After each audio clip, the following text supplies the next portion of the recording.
Les voitures au départ du prologue de la barra espagnole, le leader du championnat Jean-Louis Schlesser, le premier à s'élancer avec son buggy de roue motrice. Le champion du monde doit se battre contre le manque d'adhérence pour sortir de l'épingle.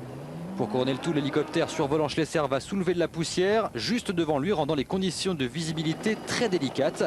Malgré tout, le pilote buggy signe le meilleur temps et pour la petite histoire, les buggy Schlesser sont invaincus en Espagne depuis 1998. 3 victoires pour Jean-Louis et 1 pour Servier en 99. Et vous le voyez, dans ces conditions, il a été très compliqué de réaliser le meilleur temps. Un meilleur temps qui lui permettra de choisir sa position de départ par la suite. Une mauvaise nouvelle, par contre, pour la voiture 302 et son pilote Carlos Sousa. Le Portugais premier du prologue l'an dernier termine cette fois à la seconde place, à 7 secondes, une de Jean-Louis Schlesser.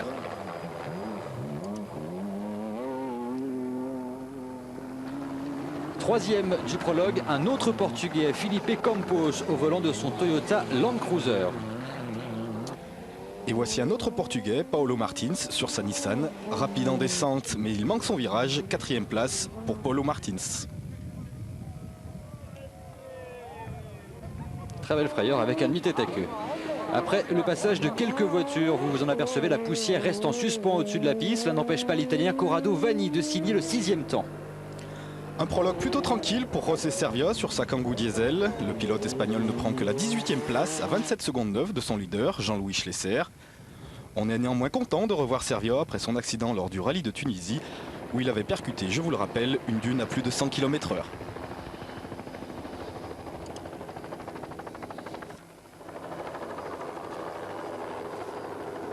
Et en tout cas, l'objectif annoncé des voitures bleues, c'est d'avoir l'arrivée avec le diesel. Début difficile pour le BMW X5. Grégoire Demévius ne peut faire mieux que le 30e temps à 38 secondes 5 de Schlesser. Des problèmes de jeunesse sont venus perturber la course du Belge. Heureusement pour lui, vous le savez, le classement du prologue ne détermine que les positions de départ de la première étape. Les écarts ne sont pas retenus.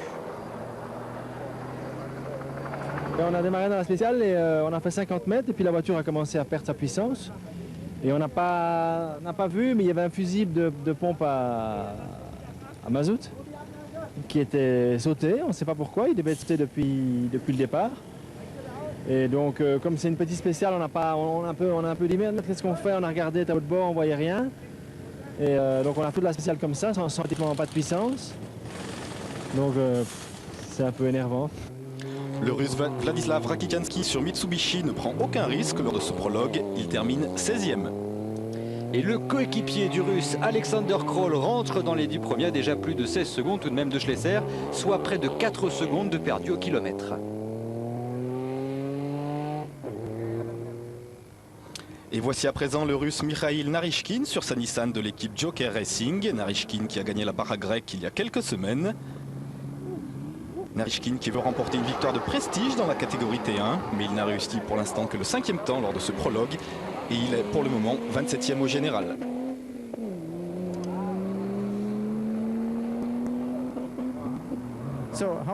Comment s'est passé le prologue? Pas très bien, mais pas si mal. Que s'est-il passé? J'ai une nouvelle voiture, on n'a pas encore le feeling. On verra demain.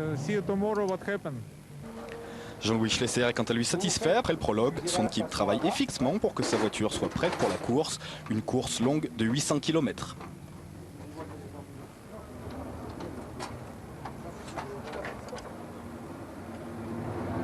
On a eu très peur dans les 2 premières épingles qui étaient extrêmement glissantes. Et comme on ouvrait, à la deuxième, je suis parti assez large. Et on s'est demandé si on n'est pas tombé dans le trou, mais bon. Mon copilote m'a fait la réflexion à l'arrivée. Vous vous rendez compte? Il m'a dit, dis donc, on a failli tomber dans le trou. Et on a vu aussi à la fin que l'hélico était vachement bas, ça vous a pas gêné? Si, ça m'a gêné dans l'épingle, effectivement. Bah, vous êtes très perspicace, mon cher. Si, il m'a gêné dans l'épingle droite, là. Effectivement, ouais. Bon, apparemment, vous êtes meilleur temps, là. C'est un avantage pour demain? Ouf. Oui, comme ça, je vais choisir la position. Carlos Sousa, lui, en revanche, est déçu de sa performance. C'est toujours à fond, je pense que c'est la meilleure stratégie. Il dépend aussi quelle est la place que Schlesser va choisir de partir demain. Ça dépend. Si je parte devant, c'est le même problème que les dernières années. Ça, j'avais peur. Une invitée de marque à Saragosse, l'Allemande Jutta Kleinschmidt, qui prépare activement l'arrivée de Volkswagen en rallye raid. Toujours intéressant de venir et de jeter un œil sur les voitures. Il y a toujours une nouveauté comme le pick-up Mitsubishi. Et on est mis au courant des dernières nouvelles, ce qui est également intéressant. Depuis le début de la gestation de notre nouvelle voiture, on peut la faire évoluer. Avez-vous déjà testé le moteur? On a fait des essais avec le moteur diesel de Volkswagen. J'étais très surprise, le moteur est tout petit, mais on n'est pas encore au niveau du bloc Mitsubishi. J'ai été très satisfait tout de même de ce premier test.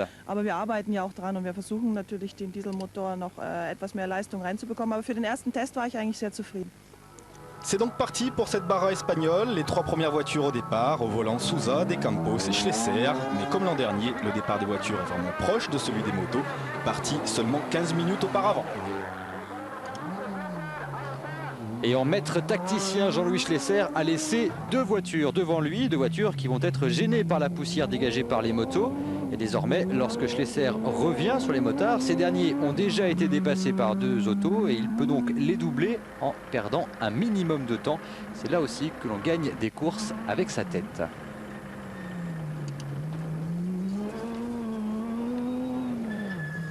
Coup de projecteur à présent sur la voiture 302 de Carlos Sousa. Le Portugais doit se battre avec la poussière et jouer du klaxon pour avertir les motards de son dépassement imminent. Mais cependant, un temps précieux de perdu pour lui, qui après le premier secteur au 100e kilomètre, compte déjà 1 minute 34 de retard.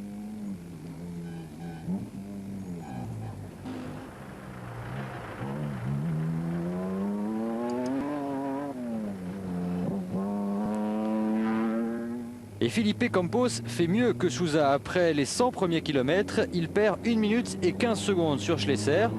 Un problème se dessine tout de même à l'horizon. Son moteur semble souffrir de mauvais augure pour la suite. Écoutez.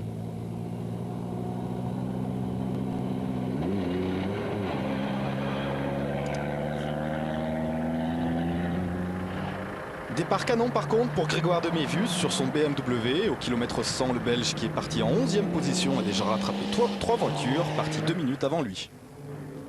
Bonne entrée en matière pour Servia à bord du Kangoo Diesel. L'Espagnol passe 3 voitures dans les 200 premiers kilomètres. Il pointe au 6e rang du général, 4 minutes et 28 secondes derrière son chef de file. Et en tout cas, eh bien, il semble que son accident survenu à l'occasion du rallye de Tunisie cette année ne soit plus qu'un mauvais souvenir.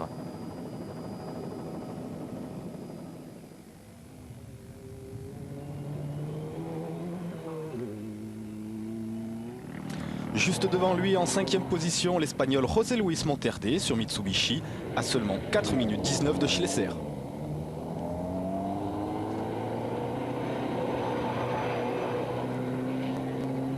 En arrivant au checkpoint, après 200 km, Sousa sait déjà qu'il a perdu beaucoup de temps sur Schlesser. En effet, le pilote buggy, parti 4 minutes derrière lui, arrive au CP seulement 2 minutes après le Portugais. Après 200 km, Jean-Louis Schlesser compte déjà 2 minutes 05 d'avance sur le second, Carlos Sousa. Jean-Louis Schlesser qui arrive ici au même checkpoint que Sousa, un checkpoint où les pilotes doivent donner leur classement sur un bout de papier.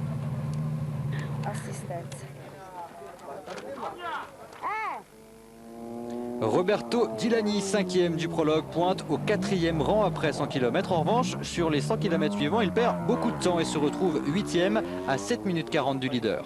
Jutta Kleinschmidt semble ici, quant à elle, bien s'amuser. José Maria Servia réalise une belle performance avec le Renault Kangoo Diesel. Il aura passé la journée à reprendre du temps sur ses adversaires directs. Après 200 km, lorsqu'il arrive au checkpoint, il est 4e au général et ne compte que 4 minutes 07 de retard sur Jean-Louis Schlesser.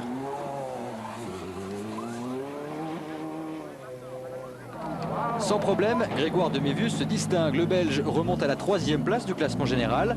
Le BMW X5, encore en phase de développement, fait preuve d'un gros potentiel. Voici à présent Eddie Orioli, l'Italien ancien vainqueur du Dakar dans la catégorie moto, pilote ici une Nissan Terrano et plutôt bien. Après 200 km, il est 6e au général. Vladislav Raketianski est en délicatesse dans ces conditions avec son Mitsubishi de Rallye France. Première déception pour l'équipe, l'abandon de son coéquipier Kroll après 50 km seulement. Le Russe est contraint à l'abandon en raison d'un problème électrique. Pour Raketianski, c'est la poussière qui lui pose le plus de problèmes, réduisant sa visibilité. Il est seulement 16e après 200 km.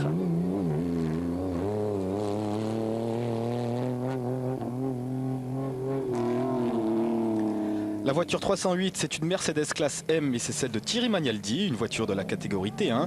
Après 200 km, Magnaldi est 13e au général, mais plus important, il est second de la catégorie T1 à seulement 30 secondes du Portugais Oliveira sur Nissan.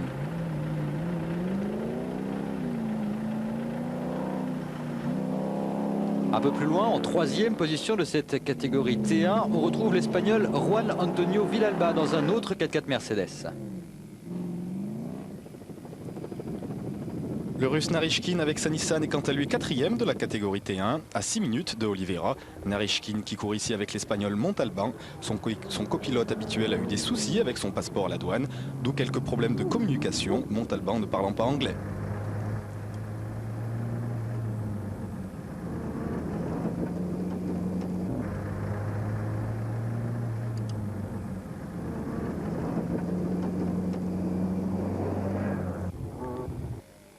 Et le Russe Mikhail Narishkin a opté pour une stratégie différente des autres concurrents. Il a embarqué 500 litres d'essence et en théorie il devrait être le seul à ne pas ravitailler pendant 800 km. Carlos Sousa souffre lors des premières spéciales de cette barra espagnole. Après 400 km de course, le Portugais et sa Mitsubishi accusent 4 minutes 37 de retard sur le leader. Dernière pause dans ce résumé. Après la publicité, la suite et la fin de la barra espagnole.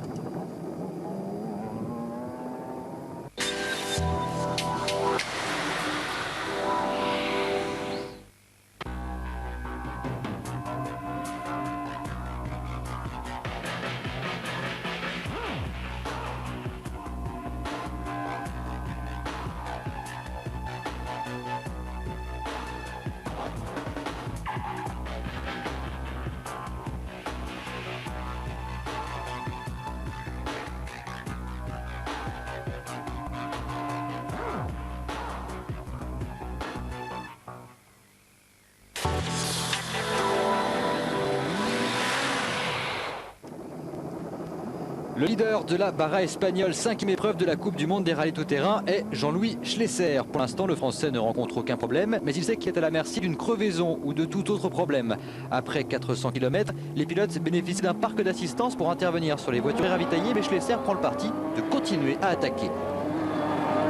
Bon, moi, ce que j'avais décidé, c'est de le garder derrière moi et d'attaquer juste avant la fin du premier tour et de rouler très très fort entre les deux sections. D'ailleurs, on a roulé pour essayer de capitaliser, je sais pas, 30 secondes ou 1 minute et de pouvoir ravitailler et de repartir tranquille. Le Portugais Carlos Sousa arrive quant à lui quelques secondes plus tard. Il doit s'arrêter pour changer de pneumatique.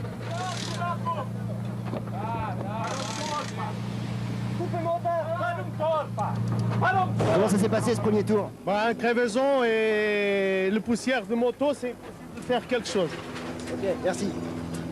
Allez, Carlos Sousa est frustré, l'Espagnol est victime du même problème que l'an dernier. Une chose est sûre, ses espoirs de victoire sont désormais envolés. Il ne pourra empêcher Jean-Louis Schlesser de remporter un 4e succès dans la barra espagnole.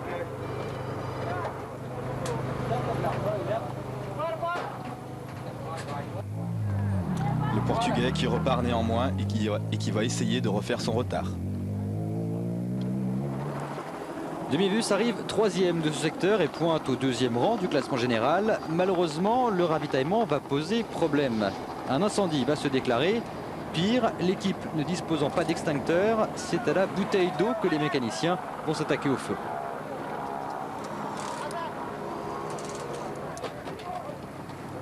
Regardez, c'est un peu long, mais édifiant.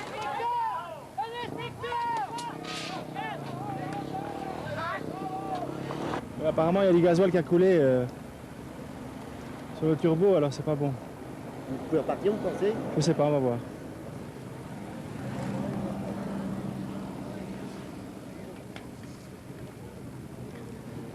Avec cet incident, Grégoire Demi-Vus perd presque 1 heure et beaucoup de place. Servia arrive ensuite, il utilise la même tactique que Schlesser et il continue.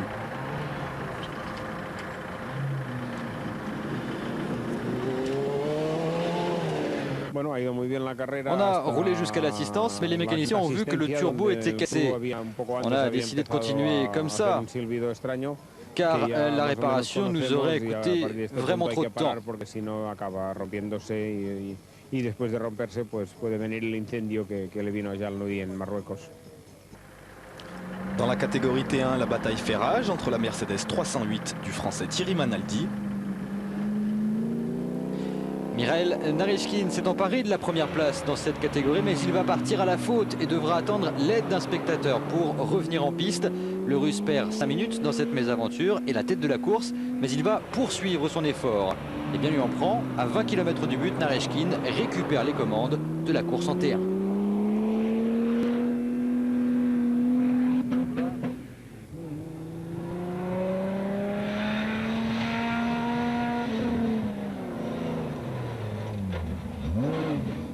Et voici son coéquipier Sardarov. Le Russe a perdu beaucoup trop de temps et il doit se retirer aux 3/4 de la course.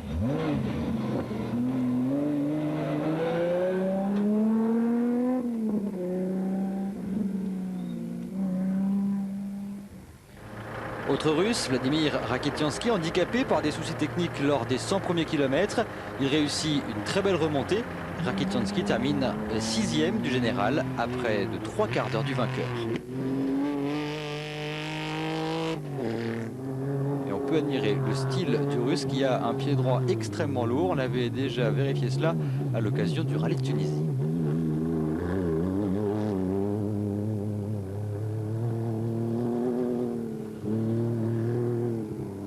Eddie Orioli n'ira pas quant à lui au terme de la course. L'Italien a endommagé sa voiture à mi-parcours. Il doit donc abandonner. La surprise de cette épreuve nous vient de José Luis Monterde. L'Espagnol avait un temps voulu renoncer en proie à des problèmes de boîte de vitesse. Son copilote l'a forcé à continuer. Une persévérance récompensée par la 3e place finale. Carlos Souza termine les 200 derniers kilomètres à vive allure, mais c'est néanmoins insuffisant pour lui permettre de refaire son retard. Il termine second à 5 minutes 13 du vainqueur.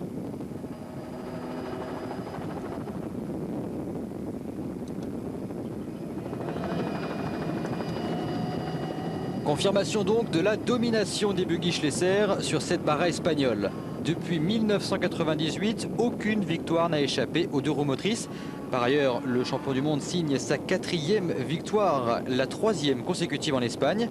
Du même coup, Schlesser reprend l'avantage au classement de la Coupe du monde des rallyes tout-terrain avec 75 points au compteur, soit 32 plus que Stéphane Peter-Ancel. Et du côté des équipes, eh bien, en revanche, Schlesser ne reprend pas l'avantage. C'est toujours Mitsubishi Rally Art qui dispose de 15 longueurs d'avance, 90 points au compteur. Chez les motos, tout se joue entre les KTM. Cyril Després, le vainqueur du prologue, n'a cependant pas pu conserver la tête du classement. Le Français, qui court avec une licence andorrane, termine 3e à 23 minutes 25 du leader.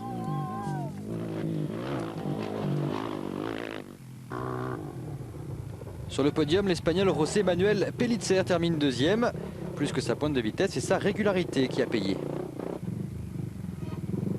Un autre Espagnol, Vicente Escuder, s'adjuge quant à lui la plus mauvaise place. Il s'agit bien sûr de la 4e à 47 minutes du vainqueur. Marc Coma s'est battu tout au long de cette épreuve pour la tête de la course. Malheureusement pour lui, quelques soucis l'empêchent de voir l'arrivée. Et voici le grand vainqueur, Juan Roma. Après avoir remporté son premier rallye raid de sa carrière cette année en Tunisie, l'Espagnol confirme en s'adjugeant la barra espagnole, et ce pour la 4e fois de sa carrière. Une belle victoire malgré une assez faible opposition. On écoute tout de suite Juan Roma, le grand vainqueur de cette barra espagnole. Gas au maximum. Je suis resté à fond dans la deuxième boucle. Je voulais vraiment conserver l'avantage. Je voudrais d'abord remercier cette compétition fabuleuse parce qu'il y a eu vraiment une superbe bataille pour la tête. C'est vraiment la plus difficile et sans doute la plus belle victoire dans cette barra. J'ai vraiment dû tout donner pour l'emporter. Et bien sûr, la joie de Juan Roma qui s'impose pour la 4e fois. Confirmation du classement avec 10 minutes et 57 secondes d'avance sur son compatriote José Manuel Pellicer. Cyril Després, le Français, termine 3e. À noter la 5e place de David Casteux à plus de 55 minutes du vainqueur. L'autre grand vainqueur de cette barra espagnole, c'est bien sûr Jean-Louis Schlesser. Dans la catégorie voiture, le pilote français termine premier, plus de 5 minutes devant Sousa. On écoute un Jean-Louis Schlesser surpris mais heureux. C'est une belle victoire. Ouais. On pensait qu'on était fini et moi je suis surpris d'avoir gagné, quoi. Enfin, on est content. C'est vrai que là on a mis un petit moteur, mais bon, Zando a fait aucune faute. C'est quand même important parce qu'il faut aussi le souligner. On a fait un sans faute, quoi. Hein. Et donc pas de crevaison, rien du tout, et le résultat est là. Et puis le coup de tonnerre en catégorie T1 puisque Miral Narishkin va devoir s'arrêter à quelques kilomètres de l'arrivée. Il perd ainsi la victoire qui s'offre à Thierry Magnaldi.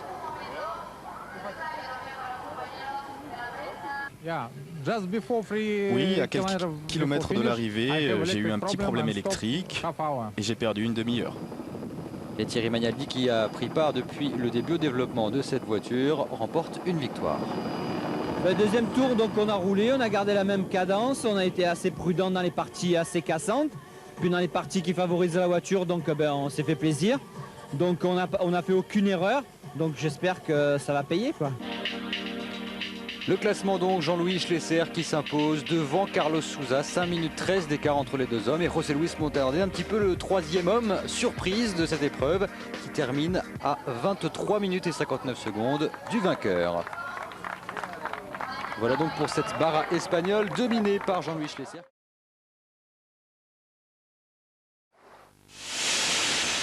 Le Rallye Master à travers les plaines de Russie, c'est l'aventure au quotidien sur TMC. Tout de suite, nouveau départ. Toujours par là que ça débute, par les vérifications techniques et administratives. Les pilotes sont fin prêts, mais leurs machines doivent passer entre les mains des commissaires. On vérifie les papiers de l'engin, la conformité du casque du pilote, puis c'est au tour de la moto d'être passée au crible. La première chose sur la machine, c'est de vérifier l'ensemble de la conformité. Il y a un avertisseur sonore, il y a un rétroviseur, il y a les phares, il y a la balise de sécurité qui est indispensable et qui est accessible sans intervention mécanique si le pilote chute, c'est normal. Ça, c'est les éléments de sécurité. Il y a le réservoir d'eau si le pilote se perdait, qu'il puisse nous attendre sans se dessécher. Ça, c'est bien sûr la base même. Et puis après, on va marquer les éléments. Cette machine va courir en catégorie marathon, donc elle n'a pas le droit de changer de pièce. Ça, c'est pour les motos de la catégorie marathon. Si toutefois une pièce doit être changée, la machine passe dans la catégorie production ou superproduction. Là, il est possible de changer une fois le moteur, mais le cadre doit impérativement rester celui d'origine. Depuis ses débuts en raid, Charles a constaté une nette évolution de la technique. En réalité, c'est depuis que KTM a conçu des machines pour le rallye raid que tout a changé. Aujourd'hui, un pilote qui veut acheter une machine d'enduro, il a une machine qui est stock avec les pièces de rechange. Il n'y a plus besoin de bricoler. Et puis, évidemment, c'est une grande ouverture vers les amateurs. Et ça, c'est important. KTM, du moins l'équipe d'usine, n'est pas au départ cette année. Tout le temps et l'argent est à présent consacré au futur programme circuit. Cela n'empêche toutefois pas les pilotes KTM d'être les favoris. Pas les Meoni, Tiainen ou Salah, mais des privés bien décidés à saisir la chance incroyable qui se présente à eux. Je suis totalement privé, j'ai un collègue qui me fait l'assistance dans mon véhicule personnel. Et puis bon, on va se débrouiller de nous-mêmes. Mais bon, ça devrait aller parce qu'on a pas mal d'expérience tous les deux. Et on va aller essayer de gagner quelques places sur le podium. Pour cette édition du Master Rally, René Mage a tracé un parcours 100% russe. Un roadbook inédit avec des passages sur des terrains variés. On peut diviser le terrain en trois parties. Le début, c'est des grandes forêts avec beaucoup de clairières et de prairies. La deuxième partie, c'est entre les champs, prairies, steppes. Et beaucoup de steppes aux 2/3. Ensuite, on va quitter les steppes pour revenir à nouveau aux prairies et aux champs pour terminer dans la petite montagne du Caucase. Tout cela est décidé longtemps à l'avance. René et son équipe, basée en Russie, ont mené à bien les indispensables reconnaissances au mois de mai dernier. Là, chaque ferme, on s'arrête, on demande au fermier qui est là ou à l'éleveur, on lui dit voilà, on trace le rallye, on lui explique, ils connaissent tous, et on lui dit voilà, on voudrait passer là, est-ce que vous êtes d'accord ou est-ce que vous avez quelque chose à nous proposer? En général, c'est toujours très positif. Il y a même des endroits où moi j'ose pas presque passer, mais eux ils veulent absolument. Dans la cour de chez eux, on passe carrément.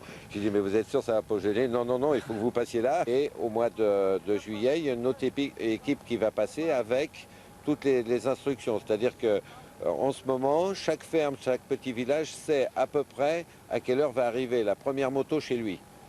Donc il sait que ces troupeaux, parce qu'il y a beaucoup d'élevage dans le secteur, il sait que ces troupeaux, il va les mettre un petit peu à côté et de toute façon, lui, il va être au bord de la piste. Avec 38 voitures au départ, le plateau a fière allure. Même si les Mitsubishi, Nissan et autres BMW officiels sont restés au garage, le leader de la Coupe du Monde de Rallye Raid, Jean-Louis Schlesser, est donc archi favori de l'épreuve. Votre principal adversaire, c'est vous-même sur ce Master Rally, c'est vrai ça? Avec le désert. Disons que ce que je dis et je répète toujours, c'est que le désert, c'est quelque chose quand même qu'il faut prendre avec sérieux et on peut arriver à se planter tout bêtement ou faire une erreur de navigation et perdre beaucoup. Donc c'est le premier adversaire et puis ensuite il y a les autres concurrents bien sûr. Face au seul buggy bleu engagé, une armada d'outsiders, dont la plupart disposent de Mitsubishi Pajero. Mais la surprise pourrait venir des Pro Trucks. Pour la 3e année consécutive, Eric Vigourou pilote une machine américaine sans pare-brise. Cette fois, Eric est au départ avec une confiance à la hauteur de ses ambitions.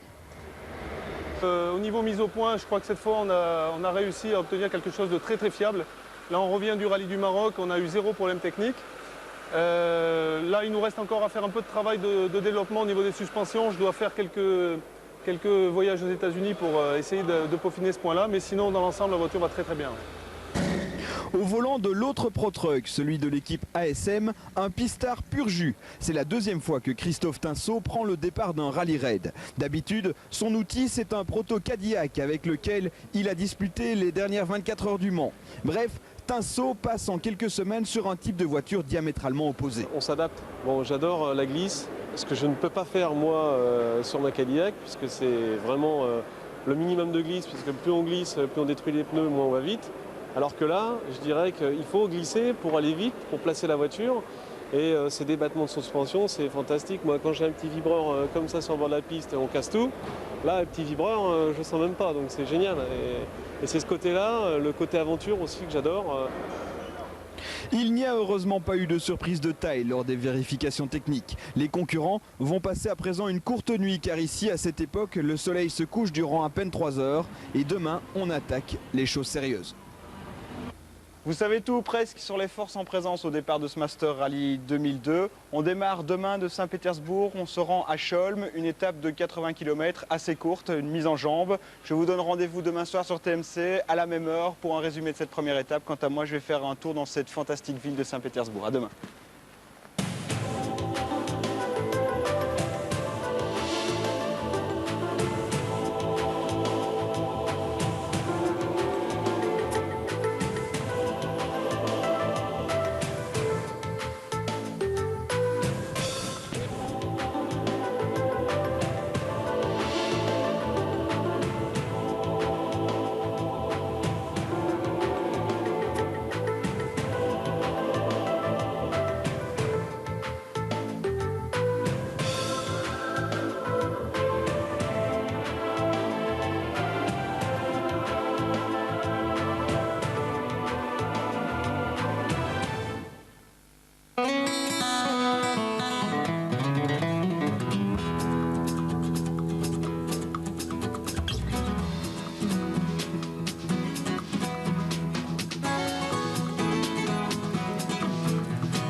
Bonsoir, nous sommes au milieu de la Russie, à Cholm, et c'est ici que s'est déplié le premier bivouac de ce Master Rally 2002. Ce matin, les concurrents sont partis de Saint-Pétersbourg pour une première spéciale. Je vous propose immédiatement de retourner sur la piste pour revivre l'étape moto.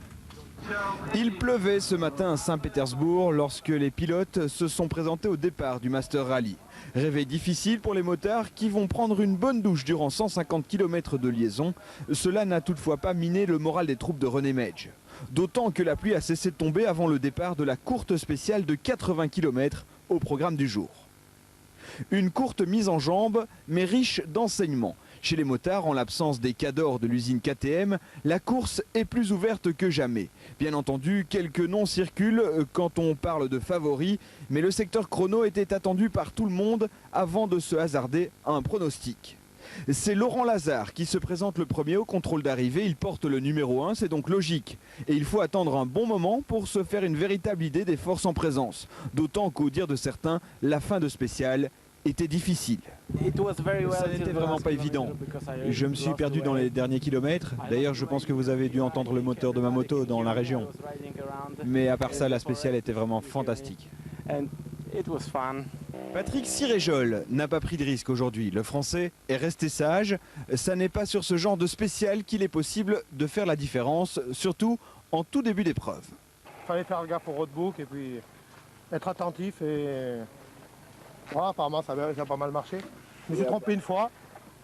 Et puis, il y a ceux qui ont déjà rencontré des petits problèmes. François Flick perd quelques minutes à la suite d'un souci de GPS. J'avais pas pour valider les pistes que je prenais, alors je préférais aller tranquille aujourd'hui. Ceux qu'on attendait devant sont au rendez-vous, mais il faut attendre le numéro 15 pour obtenir une réelle référence chronométrique. Per Gunnar Lundmark est le plus rapide en piste, et ça n'est pas une chute qui le retarde. Je crois que je devais rouler un peu trop vite. Il y avait une bosse, j'ai décollé, et puis il y a eu une pierre, c'était impossible de l'éviter, je n'ai pas pu tourner, donc je l'ai pris dans la roue avant. Avec Lundmark, on tient certainement le favori de ce Master Rally en moto. Puis il y a les surprises, avec le numéro 33, Harry Hostink, un garçon qui découvre le rallye raid et signe la deuxième performance de la journée devant Nuno Santos. Lundmark, Hostings, Santos, ce sont les trois premiers pilotes moto du jour. À la 4e place, on pointe Siréjol et au 5e rang, Kremer, un pilote allemand. Il y a 17 KTM aux 17 premières places du Master Rally ce soir.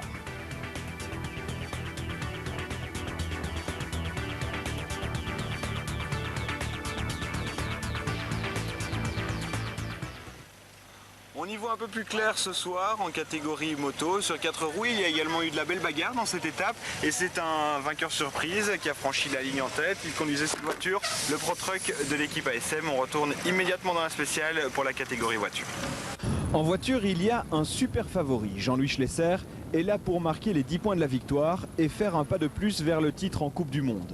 Reste que Schlesser, comme tous les autres, doit parcourir les 5000 et quelques kilomètres du parcours et tout peut arriver. Aujourd'hui, le buggy bleu et surtout son pilote n'ont pas tenté le diable. Ils sont 8e de la spéciale. Ça n'est pas grave, mais cela les retarde au classement général. Heureusement, la spéciale était courte. Alexander Kroll a mis les gaz. Avec son Mitsubishi Pajero de Rally Art France, le Russe a collé au basque du Français. J'ai pu le rejoindre assez rapidement dans la spéciale et puis je suis resté calé derrière car il y avait beaucoup de poussière. Lors de cette première étape, Andrea Mayer a également attaqué. À présent sur 4 roues, l'ex-motarde n'a pas de mal à se reconvertir. Aucun mal même, puisqu'elle signe une très prometteuse 4e performance du jour. Son Pajero, préparé par le team Geco, n'a pas grand-chose à envier à ceux de Rally Art. Et les Pro Truck dans tout cela. René Medge avait annoncé un parcours favorable à 70% aux gros pick-up américains. Dès cette première étape, ils ont bien marché. Eric Vigourou décroche un 3e chrono, mais il est déçu. Oui, je suis un peu déçu parce que je crois qu'on avait attaqué la spéciale sur le bon rythme. Et très rapidement, on a remonté d'abord le jeune Michelin qui nous faisait pas mal de poussière et qui nous a empêché de passer. Et puis plus tard, on a rattrapé Barkat qui bizarrement avançait pas très vite, c'est pas son habitude. J'avais le sentiment que c'était quelqu'un qui allait beaucoup plus vite dans ce genre de terrain. En fait, seul le jeune Nicolas Michelin a mené la vie dure au Pro Truck. Il s'installe entre les deux voitures américaines à la 2e place du jour. Vous l'avez compris, le premier scratch du Master Rally revient à Christophe Tinsault. Sorti de la route dès la première spéciale de son premier raid, Christophe a bien redressé la barre dès son deuxième départ. On a quand même attaqué un petit peu, mais je pense qu'on a un engin qui est fait pour ce genre de spécial. C'est-à-dire il y a des grosses cassures, des gros trous, et nous, franchement, on est resté à fond. Donc sans enlever un petit peu, parce que j'ai pris une bonne marge, mais on reste quand même pas mal vite, je pense, par rapport à des voitures qui ont moins de débattements de suspension. D'autres ne peuvent pas en dire autant, à l'image de l'équipage israélien Barkat et Marchansky, partis en tonneau après 15 km de course. Il y avait de l'herbe à l'extérieur de la trajectoire, la voiture est partie en tonneau. Mais la voiture est bien là, il n'y a plus qu'à la laver, tout ira bien. Ce soir, Christophe Tinsault pointe donc en tête du Master Rally devant Michelin et Vigouroux. Ils tiennent en 54 secondes, Mayer est 4e. Quant à Jean-Louis Schlesser, il est 8e du Master à 2 minutes 32 du leader.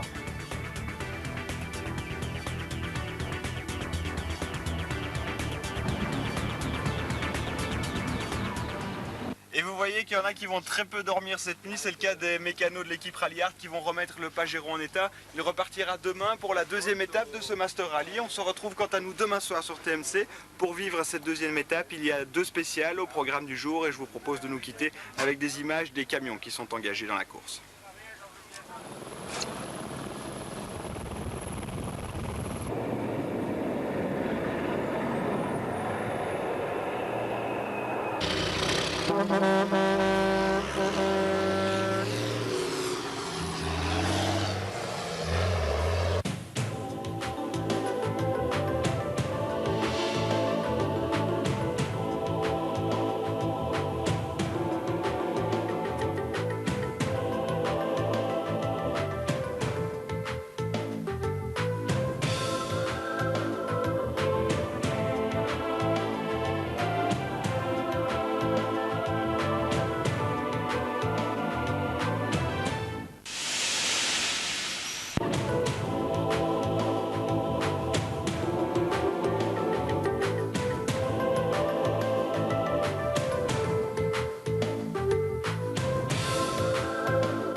Bonsoir, nous sommes ici dans l'un des endroits stratégiques d'un bivouac sur un rallye raid, les douches. C'est ici que les pilotes se précipitent immédiatement après les spéciales pour se rafraîchir bien entendu et pour enlever toute la poussière qu'ils ont accumulée pendant la journée. Aujourd'hui il y a eu pas mal de poussière sur les 2 spéciales qui ont été disputées. Je vous propose immédiatement de voir ce qu'il s'est passé dans la catégorie moto. On y va.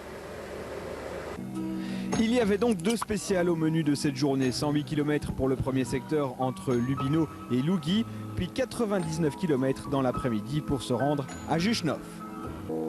Chez les motards, la bagarre prévue a bien eu lieu. Fini les petits soucis de GPS pour François Flick. Hier, le Français a concédé un peu plus de 4 minutes à son adversaire Lundmark.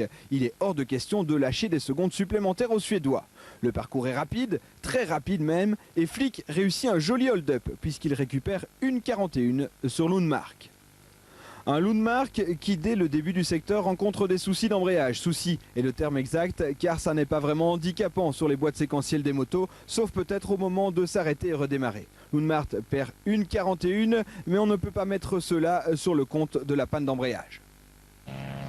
Le 3e chrono est réussi par le Polonais Marek Dabrowski. Hier, il avait jardiné en fin de spéciale. Aujourd'hui, il n'a rien à se reprocher.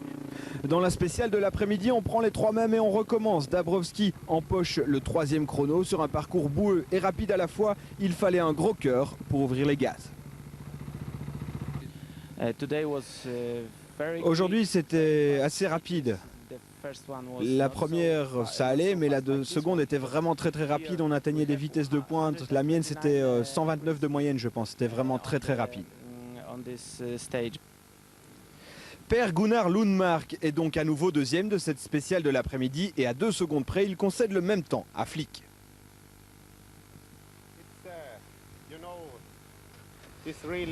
La piste était, la terre était vraiment très fine et il a plu là-dessus. Du coup, c'était glissant comme si c'était de la glace. Il va y avoir pas mal de gars qui vont partir à la faute.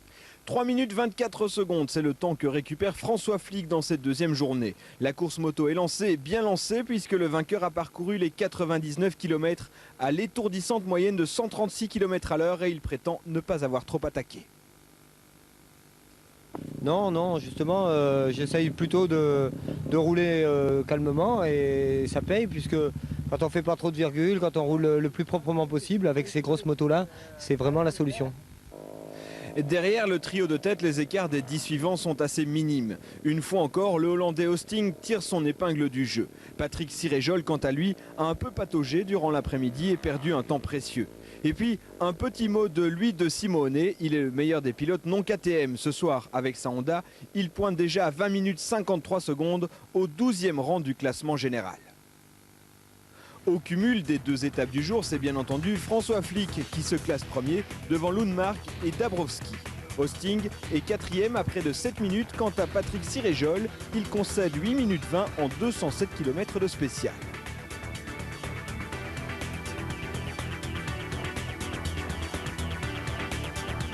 Au classement général moto ce soir, Lundmark est toujours leader, mais son avance a fondu comme neige au soleil, puisque Flick est déjà revenu à 48 secondes de la première place.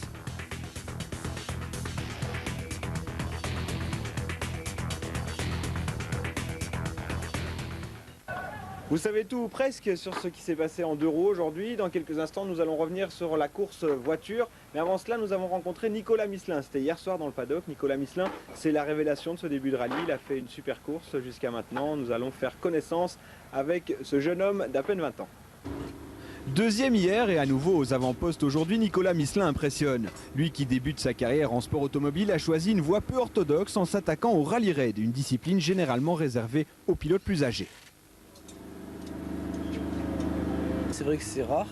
En réalité, moi, avant, je faisais beaucoup de motos, donc ça m'a donné pas mal d'expérience, si vous voulez, dans le niveau, le dénivelé, etc.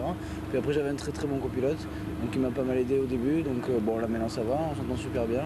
Et c'est vrai qu'au début, c'est grâce à lui que j'ai eu l'expérience qui est arrivée très vite. Puis j'en ai à apprendre tous les jours de toute façon, et j'en apprendrai tous les jours, et puis on va essayer de continuer. Yves Loubet débute lui aussi en raid. Il porte un regard de connaisseur sur les performances de Misselin, lui qui a participé au championnat du monde de rallye.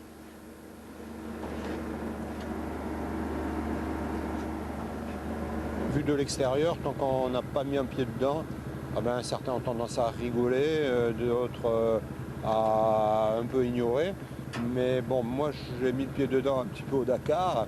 Et là ici, avec une toute nouvelle Nissan, je pense qu'un jeune comme Nicolas Misselin, dans très peu de temps, sera incontournable parce qu'il sera jeune et c'est quand même un atout trop important. Et en plus, il aura beaucoup d'expérience. Notre gamin Nicolas Misselin s'est encore fait remarquer aujourd'hui dans la première spéciale. Il réalise un excellent 4e chrono et ne concède que 2 minutes 52 secondes. C'est bien, d'autant que sur ce type de terrain extrêmement roulant avec son Pajero diesel, il ne peut rivaliser avec les autres en vitesse de pointe. De plus, il rencontre un petit problème d'embrayage dans l'après-midi. Sur un parcours extrêmement roulant, il perd cette fois 3 minutes 44 secondes. Nous serions curieux de le voir au volant d'une machine de pointe. Misselin s'est fait remarquer dans le bon sens du terme. En revanche, Vigouroux s'est illustré d'une toute autre manière. Après avoir signé le 2e temps le matin, il s'offre un double tonneau l'après-midi. Chaud le monsieur. Peut-être, hein, c'est le métier qui rentre aussi. J'avoue que quand je suis au volant de la voiture, quand j'ai de bonnes sensations, j'ai tendance à laisser aller un peu mon naturel. Et là, j'ai peut-être été un petit peu optimiste en attaquant ce pont qui était plein de boue. Je pensais que la voiture allait accrocher, non, elle est partie en dérive et bon, c'est comme ça. Et dans toute expérience, il y a du positif à tirer, c'est ce qu'on va essayer de faire là. Plutôt discret hier, Thierry Magnaldi a pris le mort aux dents cet après-midi. À bord de son Mercedes T1, Thierry prend le 3e chrono à seulement 3 minutes 15 secondes, une perf. C'était une spéciale très rapide avec de grandes bosses où on ne voit pas très bien ce qui se passe derrière, donc il faut avoir un petit peu le gros cœur pour laisser à fond dessus. Et ça, plus un petit peu le gros avantage qu'on a sur notre voiture, c'est la vitesse de pointe, donc ça donne un très bon résultat dans cette spéciale. Christophe Tinsault, leader du Master ce matin, a un peu souffert. Tout d'abord parce que son Pro Truck n'est pas au mieux dans le rapide. La vitesse de pointe n'est pas le point fort du pick-up américain. Christophe perd du temps, une 42 puis 2,50, mais il y a une autre explication à cela. Malheureusement, dans la deuxième spéciale, on a été obligé de ralentir. Parce que j'avais la boîte de vitesse qui chauffait un petit peu. Et bon, on a roulé 4500 tours au lieu de rouler à 5000, 5002. Donc fatalement, on a perdu du temps et aujourd'hui, c'est sûr, ce ne sera pas un scratch. On attendait le Russe Alexander Kroll mieux classé aujourd'hui. Le pilote du Mitsu le plus rapide du plateau se classe 6e le matin et 4e l'après-midi.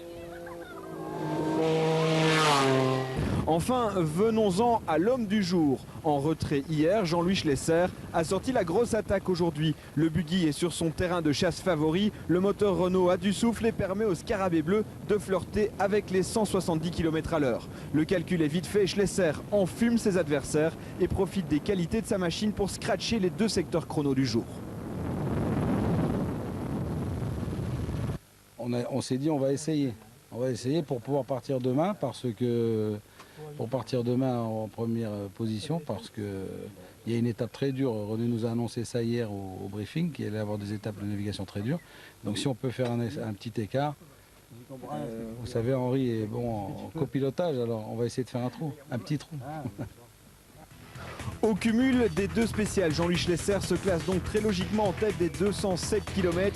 Il prend 4 minutes 46 à Christophe Tinsault. Michelin est 3e du jour à 6,36. Barcat, victime d'un tonneau hier, a retrouvé la forme puisqu'il est 4e du jour.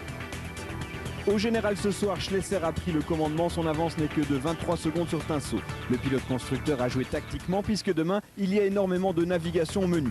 5e, Thierry Magnaldi pointe en tête des T1. Ce soir, nous ne vous parlerons pas de la course de camion car malheureusement, 2 pilotes ont perdu la vie. Horst Gödel et Uwe Ziegler ont eu un tragique accident sur le parcours de liaison et la tristesse s'est abattue sur le bivouac du Master Rally. On se retrouve demain soir sur TMC pour vivre l'étape du jour. Je vous souhaite de passer une très belle nuit.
Bonsoir, nous venons à peine d'arriver au bivouac et comme vous le voyez, les mécaniciens qui ont passé une nuit difficile se reposent. Les concurrents ne sont pas encore arrivés ici car la spéciale était longue, difficile, il y avait beaucoup de navigation. Je vous propose immédiatement de retourner dans cette spéciale pour voir ce qui s'est passé au niveau des motos.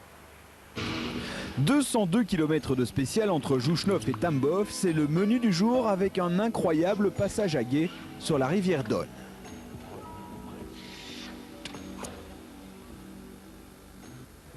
Et effectivement, les pilotes sont arrivés tard au bivouac de Tambov. Et pour cause, la spéciale d'aujourd'hui, la 4e du rallye, était longue de 202 km et difficile. C'est la première fois depuis le départ qu'il y avait de la vraie navigation. Et qui dit navigation en rallye raid sous-entend jardinage. Les motards ont tous ou quasiment tous perdu leur chemin. C'est le cas de François Flick qui en plus a cassé le sélecteur de vitesse de sa KTM, un inconvénient majeur évidemment. Je suis arrivé à CP1 et je me suis aperçu que mon sélecteur avait tendance à descendre. Donc j'ai sauté de la moto pour regarder et il était cassé en partie. Donc il était temps de le changer, c'est le problème que je n'en avais pas. Jamais un pro n'aurait dépanné Flick, mais chez les privés c'est différent. Lundmark, le rival de Flick, en est l'illustration parfaite. Très sympathiquement, très sportivement, je tiens à le remercier. Puis Jim a filé un sélecteur de rechange, donc le temps de l'installer. Il est passé un polonais là et je suis reparti ensuite. Par la suite, Lundmark a noyé le moteur de sa KTM dans un gué et perdu environ 4 minutes supplémentaires. Et puis, rouler devant, c'est difficile, il faut faire la trace. Et le Suédois a préféré rouler à 60% en début de spécial. Il signe le 3e chrono.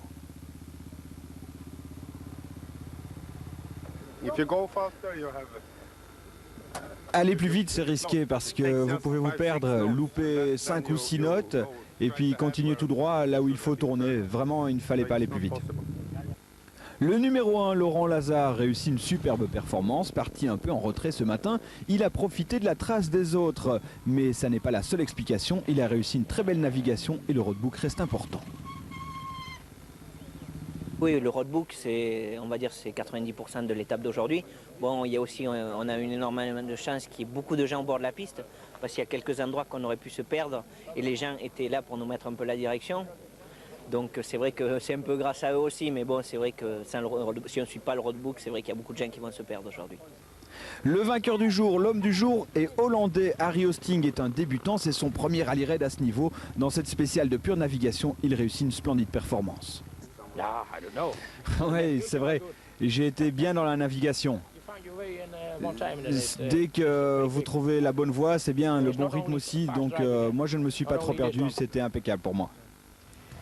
Hosting devient du coup un candidat sérieux pour le podium et certainement pour d'autres victoires de spécial.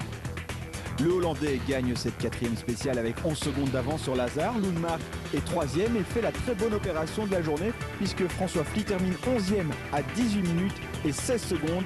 Il perd gros aujourd'hui.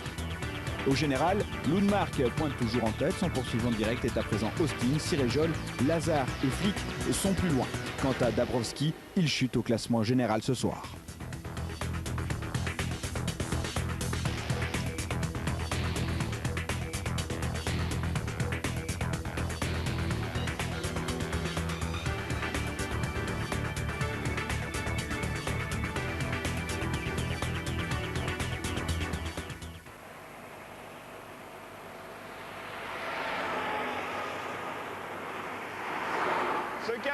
Ce camion pour le moins exotique, c'est un Kamaz. Vous en avez peut-être déjà entendu parler grâce au rallye raid. En revanche, chez nous, on n'en voit pas sur les routes. Et c'est normal, puisque ce n'est pas le marché porteur pour l'usine russe. En revanche, il y en a ici, sur le Master Rally. On est allé leur rendre visite pour faire un peu plus connaissance avec les Kamaz. On y va. Le Kamaz numéro 300 navigue aux alentours de la 30e place du classement général auto, évidemment en tête des camions. Cette machine russe est une véritable bête de compétition au même titre que les buggy Schlesser en auto. À bord d'un camion de course, ils sont 3 avec des missions bien définies. Le pilote conduit, le navigateur s'occupe du roadbook et puis il y a un mécanicien qui a l'œil rivé sur les instruments. Il contrôle les températures, les pressions de pneus et cela est vraiment très important dans un camion comme celui-là. Évidemment, un camion est plus large qu'une voiture et du coup, sur les pistes étroites, il faut de temps en temps modérer les ardeurs du pilote. Vous savez, on est assis très haut par rapport à la route et vraiment sur les pistes étroites, ça secoue très fort et parfois on demande au pilote d'un peu ralentir. Mais c'est la course et finalement c'est difficile d'aller moins vite et lui il continue à attaquer donc c'est très inconfortable dans ces camions.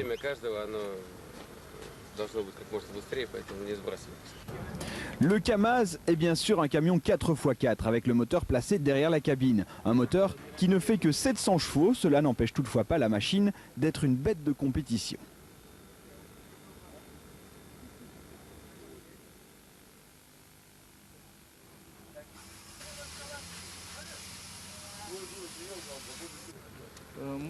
Dans notre usine, il y a une chaîne spéciale qui construit ce modèle un peu à part, dont le camion de compétition est dérivé. À l'origine, le moteur fait 380 chevaux, puis nous le portons à 700. Ensuite, on améliore tout le système pneumatique, la suspension, et tout est préparé pour la course. Sur le Master, Chagin, le pilote star, est mécano et il y a un petit nouveau derrière le volant car au Dakar il y aura 2 Kamaz et Mardef devra être fin prêt pour tenter un doublé dans la catégorie.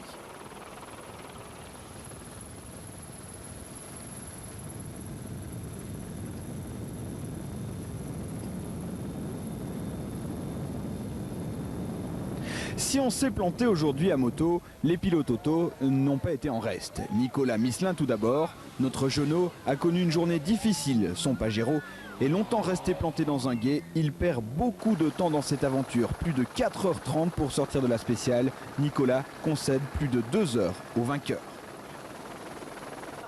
Les T1, les voitures proches de la série, sont arrivées groupées, un paquet de 4x4 qui s'est retrouvé au milieu de nulle part.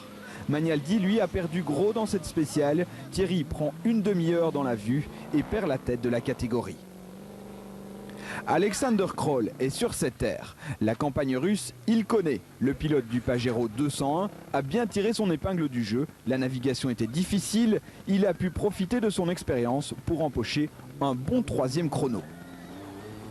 La course en tête s'est déroulée à nouveau entre Tinsault et Schlesser. Mouillés par la pluie hier, Christophe et Baptiste Vallée ont remis cela aujourd'hui, mais cette fois, c'est dans les passages de gué qu'ils ont souffert. On a passé 2 gués où il y avait normalement 20 cm d'eau et c'est passé par-dessus le capot du ProTruck. Donc le capot du ProTruck il est au moins à ça, c'est-à-dire 1,20 m. Donc fatalement il n'y avait pas 30 cm, on est rentré peut-être un peu vite dedans et ça a été la vague qui est rentrée. Alors il a essayé de sauver le roadbook mais il ne l'a pas sauvé complètement. Donc les pages étaient collées et après on s'est perdu. Tinsault et Vallée empochent le 2e chrono de la journée. C'est à nouveau Jean-Louis Schlesser et Henri Magne qui gagnent la spéciale. Henri fait partie des meilleurs navigateurs dans la discipline et une fois encore il a pu tirer son épingle du jeu. On nous a envoyé à un endroit où ça ne correspondait pas du tout. On est arrivé, retourné, repassé, retraversé un champ énorme. C'est peut-être là qu'on lui a pris, là, ici, là, tout de suite. Là. Ouais, il y en a qui doivent être paumés, là, je te rassure. Hein. Schlesser Tinsault Kroll, c'est le tiercé gagnant du jour. Et Randonea réalise une belle étape en terminant 4e devant le russe Berkut et le polonais Komornicki. Au général, Schlesser grappille encore un peu de temps sur Tinsault. Kroll prend la 3e place et Nicolas Misselin disparaît du top 10. C'est Jean-Pierre Strugo qui s'installe en tête de la catégorie TA.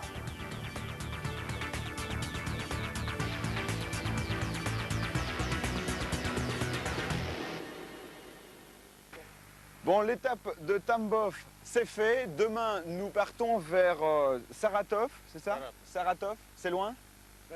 Oui, da. Combien de kilomètres? C'est loin, Saratov, par là? Saratov, tout tourne. Oui, ok. Donc c'est par là. Nous allons à Saratov. Il y aura de la montagne, du sable, une très belle étape en perspective. Je vous donne rendez-vous aux alentours de 22h30 sur TMC pour vivre cette étape qui nous mènera donc à Saratov. Bonsoir.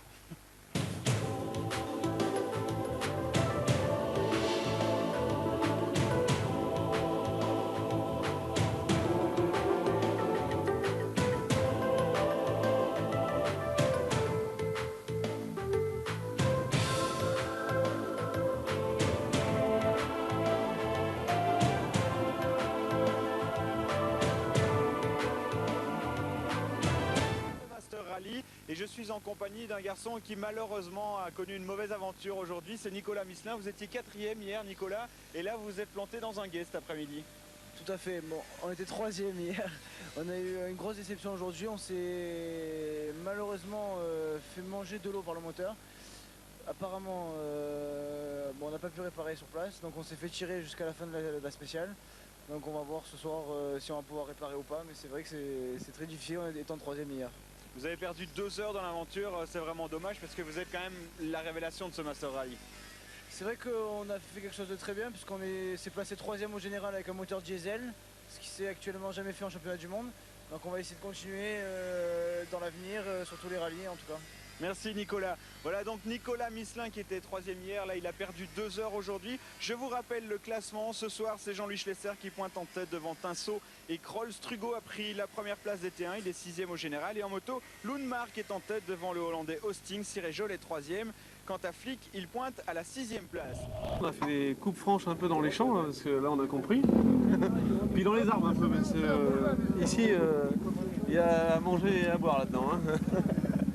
Et puis ça s'est quand même super bien passé. Hein. Cette spéciale restera gravée dans l'esprit de bon nombre de concurrents. Il y a deux Basques qui ont d'ailleurs passé la journée à s'insulter dans leur Nissan. Bernard Errandonea et Patrick Igoa se sont réconciliés à l'arrivée. Tendu dans l'habitacle, tendu. T'es bronzé comme toi? Je sais pas, mais tendu dans la maison rouge. Hein. Je me demandais s'il y avait un vol pour ce soir. Hein. Non, on a fait que se plaindre, c'est affreux. Mais apparemment on n'est pas les seuls parce que ça me fait vraiment plaisir. Enfin, l'image de la journée est sans aucun doute le tonneau de la famille Kroklis. Plus de peur que de mal pour les Lettoniens. Le patron du raid impose encore un peu plus sa loi ce soir.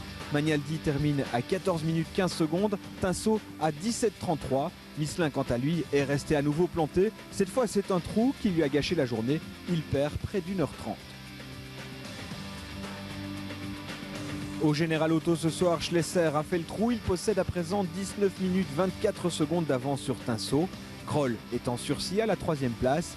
Car Magnaldi est en super forme et bien décidé à terminer sur le podium dimanche. Thierry est bien entendu en tête de la catégorie T1 ce soir.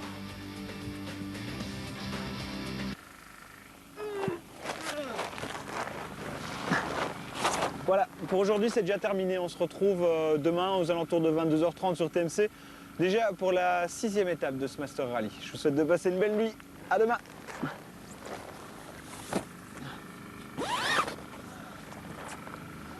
Qu'est-ce que j'ai fait de ce réveil? Non, j'ai jamais me levé demain matin.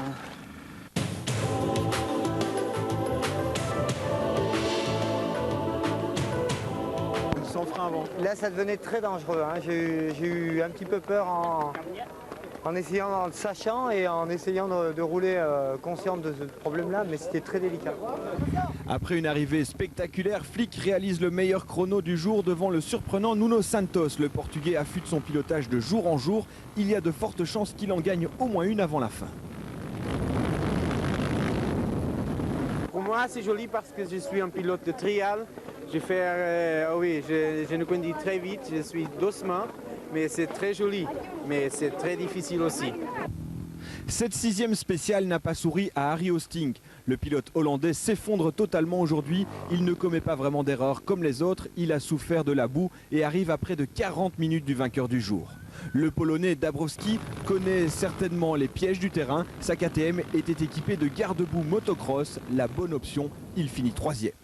Ce soir au bivouac, les mécanos ont du pain sur la planche pour nettoyer les machines et surtout remonter tous les garde-boue.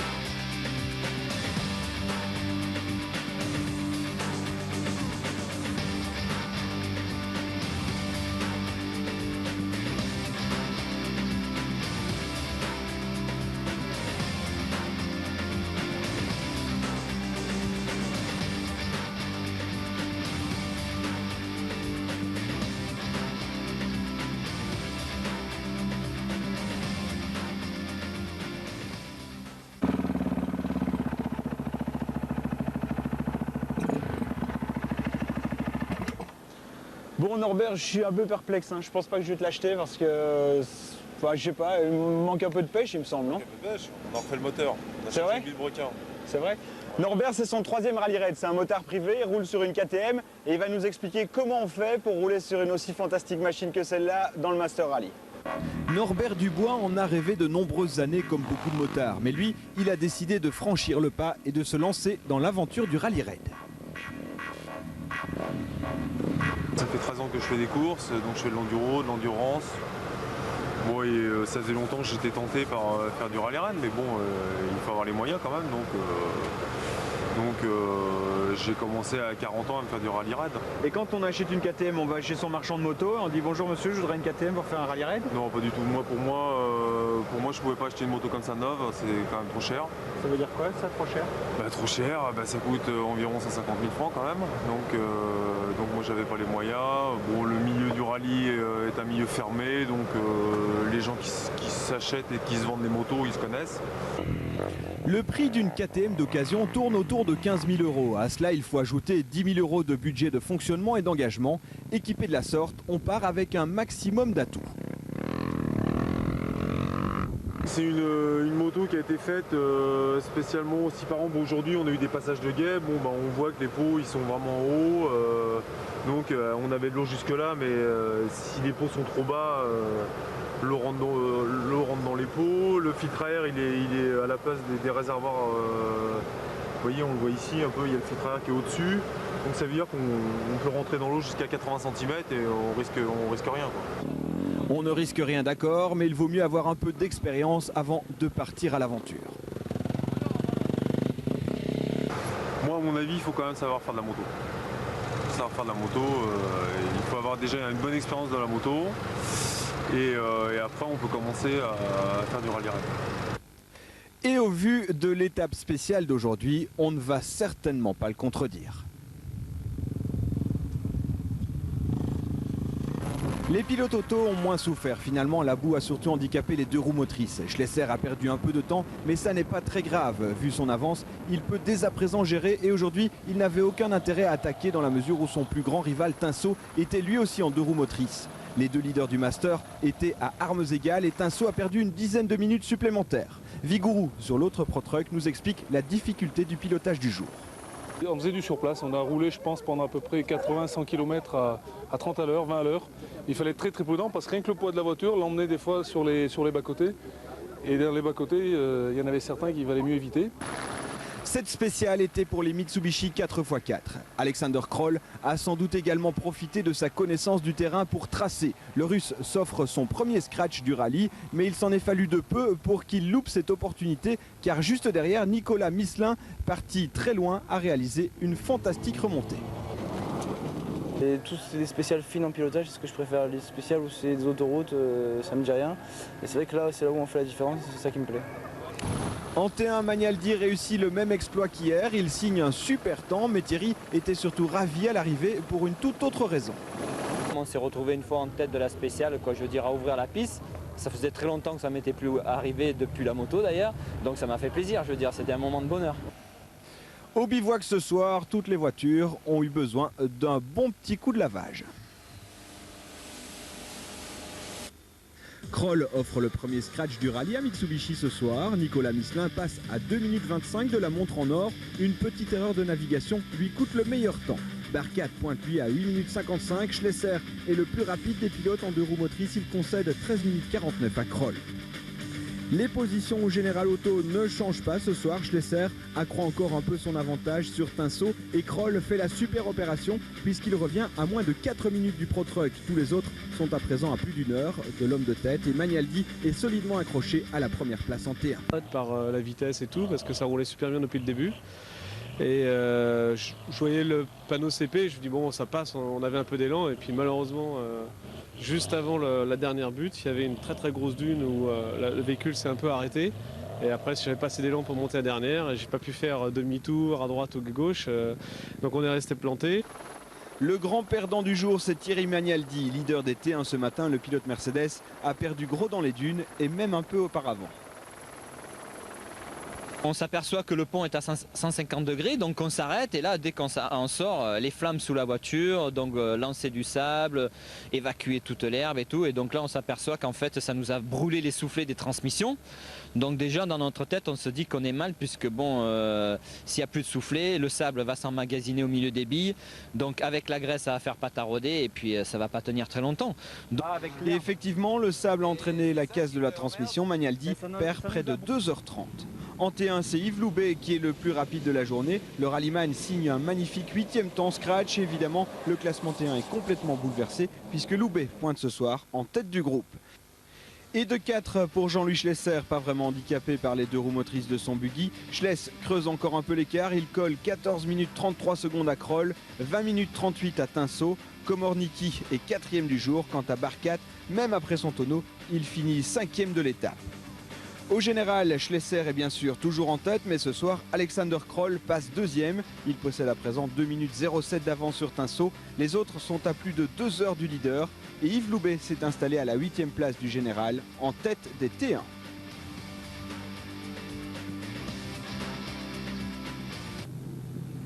Un petit mot de la course au camion, le Kamaz de Mardeef, Belaïev et Tchagin mène la danse, il est 12e du général, tandis que la famille Jacot et Éric Simonin sont 2e du groupe.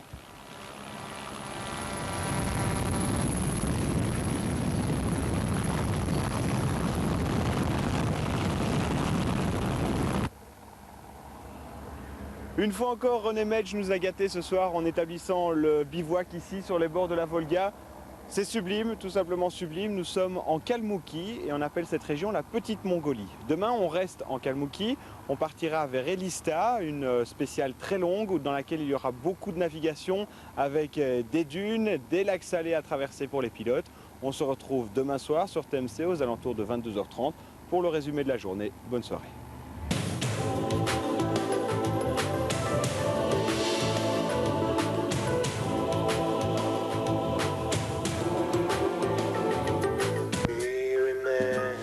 Master à travers les plaines de Russie, c'est l'aventure au quotidien sur TMC. Tout de suite, nouveau départ.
Bonsoir, je vous rassure, je ne me suis pas fait arrêter par la police. Nous sommes à Elista, la capitale de la Kalmoukie, et comme vous pouvez le constater, les visages ont changé. Ce n'est pas pour rien qu'on appelle cette région la Petite Mongolie. Elista, c'est également la ville d'origine de la famille Burkaev, mais c'est également la seule enclave bouddhiste d'Europe. Je vous propose maintenant de retourner immédiatement dans la spéciale moto, et il y a eu un vainqueur inédit aujourd'hui. Astrakhan et Elista, nous sommes en Kalmoukie avec de la steppe à perte de vue. La 8e spéciale de ce Master Rally 2002 est longue de 360 km.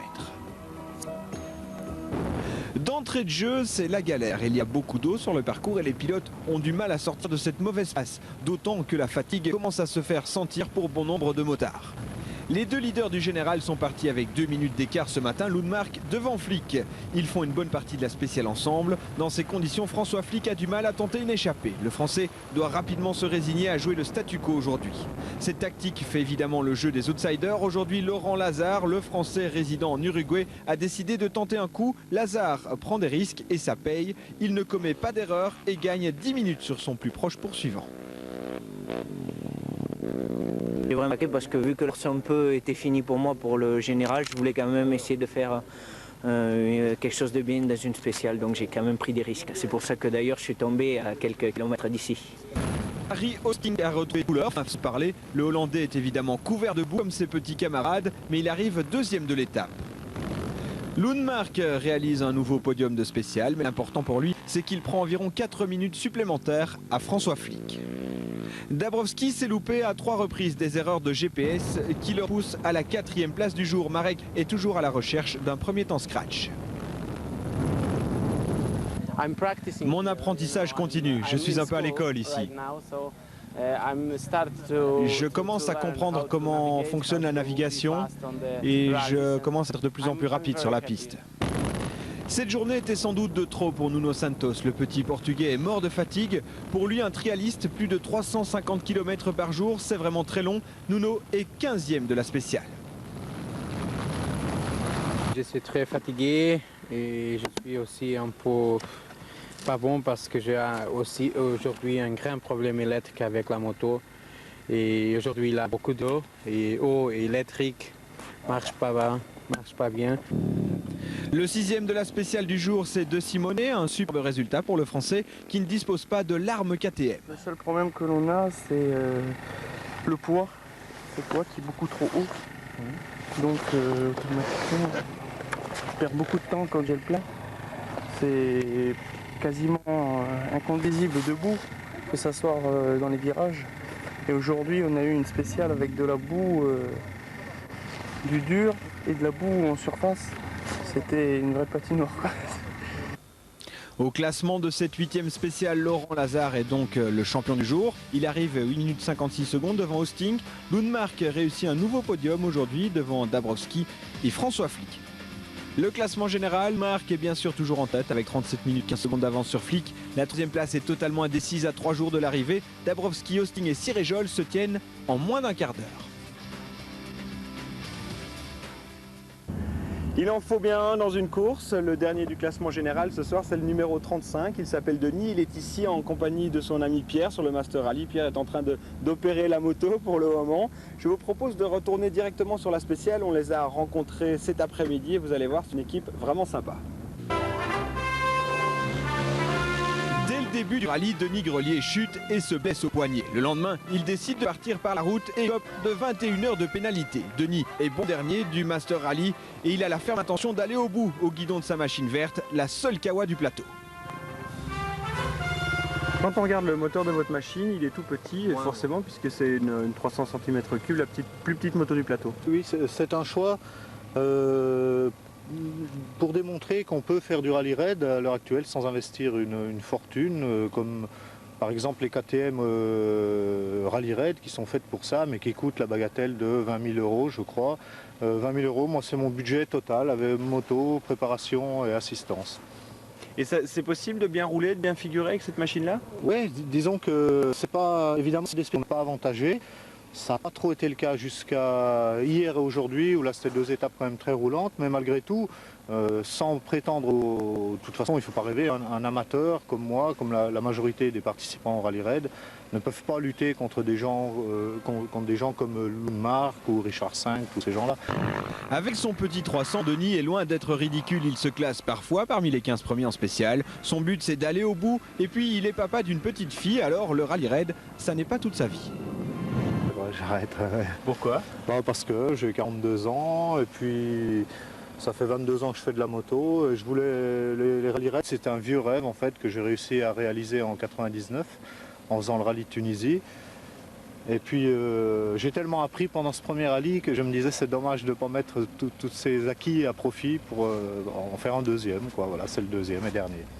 Il reste 3 jours de course. Denis et son ami mécano Pierre risquent bien de gagner leur pari. S'il n'y a plus vraiment de réel suspense quant à la victoire de Jean-Louis Schlesser au général, la première place des T1 n'est pas encore jouée. Yves Loubet a pris hier cette position, mais les T1 sont des voitures plutôt fragiles. Aujourd'hui, le pilote corse a perdu 2 roues motrices et lui, il n'aime pas martyriser la mécanique. Jusqu'à présent, j'ai voulu gérer pour pas lui faire de mal et là ça me... Je sais pas, on va voir ce qu'il y a, on va voir les dégâts.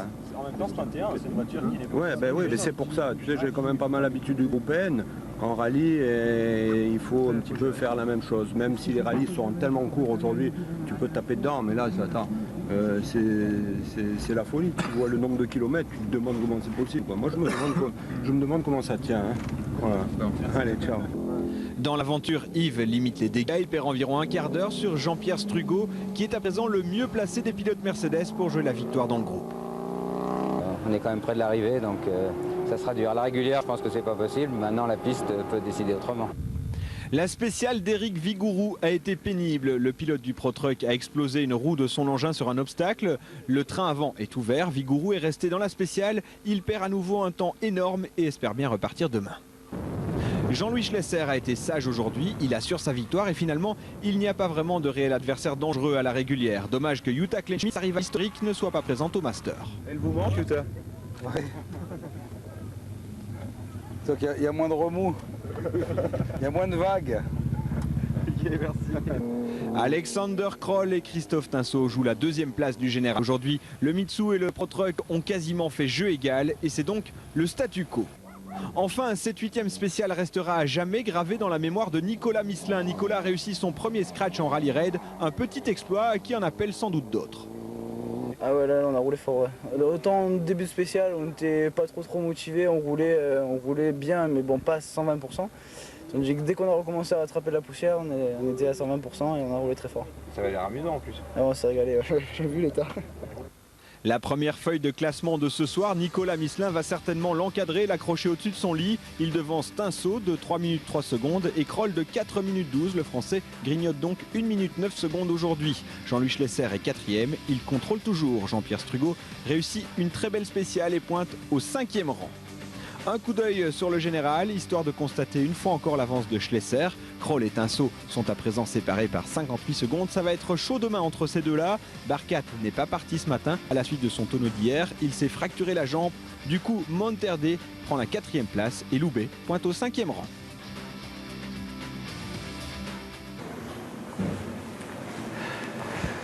Nous étions donc à Elista pour le bivouac de ce soir. C'est la seule formation bouddhiste d'Europe et c'est pour ça qu'on trouve des temples comme celui-ci avec des moulins à prière. C'est assez étonnant. Demain, nous serons à Kropotkin. Je vous propose de nous retrouver vers 22h30 sur TMC pour le résumé de l'étape du jour. Passez une très belle nuit.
Bonsoir, nous sommes à l'arrivée de la 9e spéciale de ce Master Rally, la dernière vraie grande spéciale du Master cette année.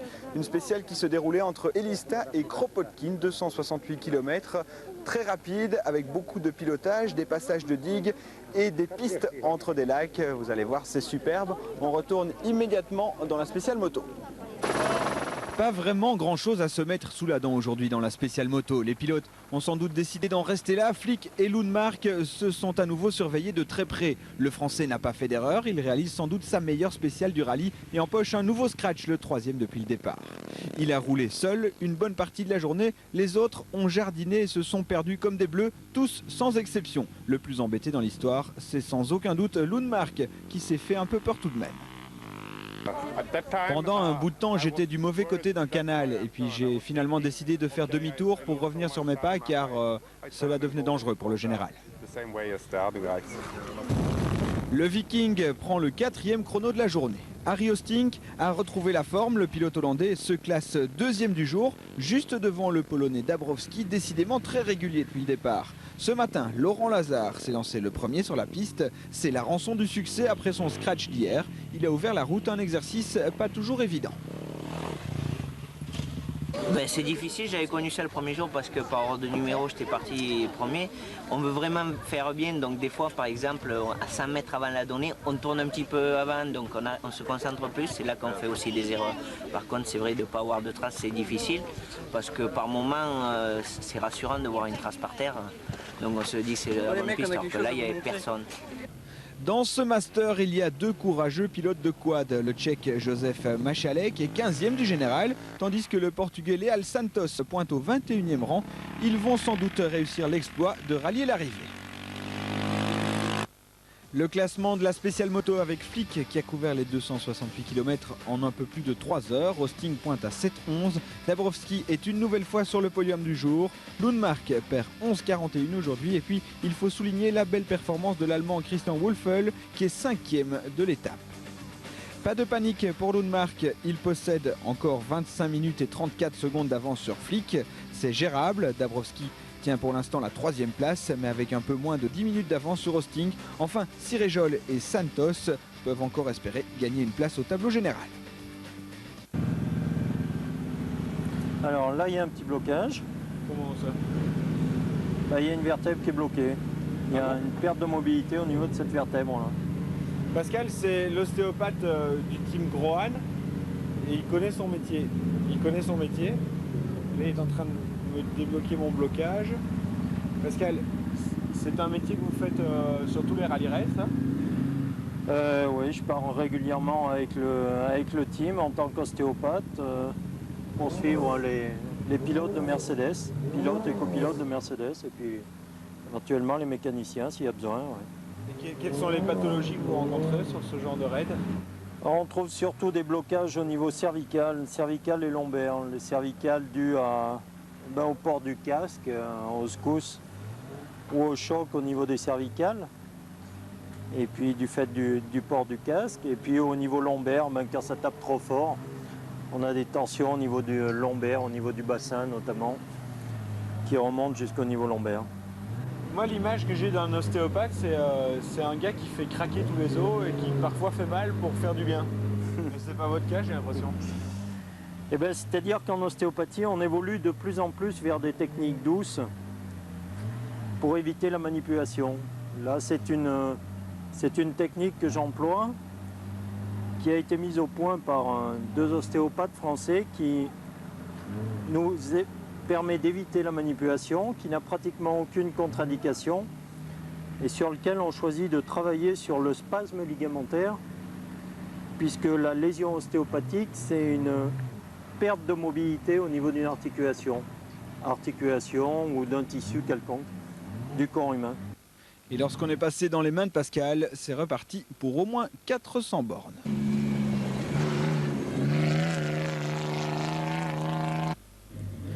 En auto, Vigouroux a jeté l'éponge ce matin à la suite de la casse de son train avant hier. Il n'était donc plus que 37 au départ aujourd'hui. Et cette 9e spéciale n'a pas souri à l'autre pro-truck, celui de Tinsault et Vallée. À environ 80 km de l'arrivée, Christophe a également ouvert le train avant de sa machine comme Vigouroux hier. En pleine attaque, en hors-piste, Christophe n'a pu éviter un trou. À l'heure qu'il est, le pro-truck bleu n'est toujours pas rentré au bivouac et on ne sait pas s'il repartira demain matin. Jean-Louis Schlesser enfonce encore un peu plus le clou. Fort de son expérience et de celle de son équipier, le pilote du buggy a ouvert les gaz en grand. Il scratche la spéciale à 102 km à l'heure de moyenne. Schlesser partait 4e ce matin et il a doublé du monde. Avant, on avait vu des belles choses. Je ne parle pas au niveau du paysage, c'était très beau parce qu'il y a le tour des lacs. Mais au niveau pilotage, alors là, pied complet, quoi. On prenait des jumps à 170, mais vite et sur beaucoup de pilotage. Alexander Kroll termine à 13 minutes 31, mais aujourd'hui il a perdu son principal adversaire pour la 2e place. Le Russe peut donc se contenter d'assurer. Le Polonais Komornicki réussit une très belle étape. Il termine à moins d'un quart d'heure de Schlesser, une performance de choix pour le pilote du Mitsu. Mais c'est en réalité dans la catégorie T1 qu'il s'est passé beaucoup de choses. Loubet était en tête ce matin avec la ferme intention de contrôler son avantage et d'assurer face à Jean-Pierre Strugo. Tout se passe d'ailleurs comme prévu jusqu'au kilomètre 230. Je vois une moto qui arrive et quand je vois la moto, c'est pas la faute de la moto, je mets un coup supplémentaire et j'étais dans l'ornière et le coup supplémentaire, mais au ralenti, tac, elle est partie, elle a tourné, mais elle est sur le toit, elle est restée sur le toit. Et ouais, malheureusement, et oui, parce que si elle est vite, elle a des chances de repartir, tu vois, mais là, à l'arrêt comme ça, boum, elle s'est bloquée sur le toit, alors bon. Loubet est sur le toit, Strugo sur orbite. Jean-Pierre est rapide, propre et efficace. Il signe un excellent 5e chrono et à l'arrivée, il apprend que son adversaire est en carafe. S'il arrive dans 13 minutes, on est égalité. S'il arrive moins de 13 minutes, il reste devant. Plus de 13 minutes, c'est moi qui repasse. Bon, alors regardez bien là-bas. Comme quoi il n'a pas supporté la pression parce que... Les minutes s'écoulent beaucoup trop doucement pour Jean-Pierre jusqu'à l'arrivée de Yves Loubet. Le calcul est vite fait. Ce soir, Loubet ne possède plus que 5 minutes 58 secondes d'avance sur Strugo. Et le mieux dans l'histoire, c'est que c'est un pilote Mercedes qui a aidé son compatriote corse à s'en sortir. On n'a pas de consigne d'écurie. Il est évident qu'on facilitera, si on le peut, un des Mercedes bien placés. D'autre part, je ne pense pas que quiconque puisse passer devant une voiture qui est à l'envers avec deux garçons qui sont plus qu'énervés et les laisser dans cet état. Donc on s'est arrêté, on a remis Loubet sur les roues. On est resté un petit peu pour vérifier les niveaux avec lui et on l'a laissé repartir pour ne pas le gêner dans la poussière. Dans cette 9e spéciale, Schlesser réussit donc un nouveau scratch devant Kroll, Komornicki, Monterde, Strugo et Misselin. Parti premier ce matin, le jeune Nicolas a attaqué, mais un brick Cardan en fin de spéciale le relègue à la 6e place du jour. Sauf coup de théâtre de toute dernière minute, le podium est à présent joué. Avec 1 heure 2 minutes 12 secondes d'avance, Schlesser peut dormir sur ses 2 oreilles. Kroll possède près de 2 heures d'avance sur l'Espagnol Monterde. Le suspense de cette fin de course concerne la 4e place et la victoire en T1. 5 minutes 58 secondes séparent Loubet de Strugo. Voilà, comme vous pouvez le constater, il tombe des cordes sur le bivouac et c'est le cas depuis quelques semaines sur la Russie, dans la région de Novorossiysk. C'est là que nous allons partir demain. René, quelle est la situation actuelle? Depuis 2 jours, il y a des pluies diluviennes, donc il y a des villages emportés, il y a la voie ferrée, le ballast qui a cédé à 3 endroits, il y a des victimes, surtout dans la région de Habro, c'est-à-dire juste à côté de Novorossiysk. L'hôtel où on devait aller n'est pas accessible et il repleut ce soir comme on peut le voir. Ça veut dire qu'on part quand même demain, que le rallye va aller à son terme? Alors l'étape est maintenue normalement, enfin ce soir est maintenue demain en partie. Pourquoi? Parce que d'abord il était hors de question de faire une spéciale dans les régions sinistrées. Donc on fait la première spéciale qui est très proche d'ici de Kropotkin, qui est une autre région, très loin, on est à 200 km des problèmes de Novorossiysk et les gens nous ont demandé quand même d'essayer de la faire. Ensuite, on est en train d'appeler le gouverneur en ce moment pour simplement lui dire que le rallye se met à disposition de la région et des gens. Donc a priori dimanche on arrivera... Oui, le bivouac de ce soir est maintenu. Il y avait de l'eau hier, mais ce soir ça va beaucoup mieux. Et l'étape d'Anapa qui est beaucoup plus au nord est maintenue aussi.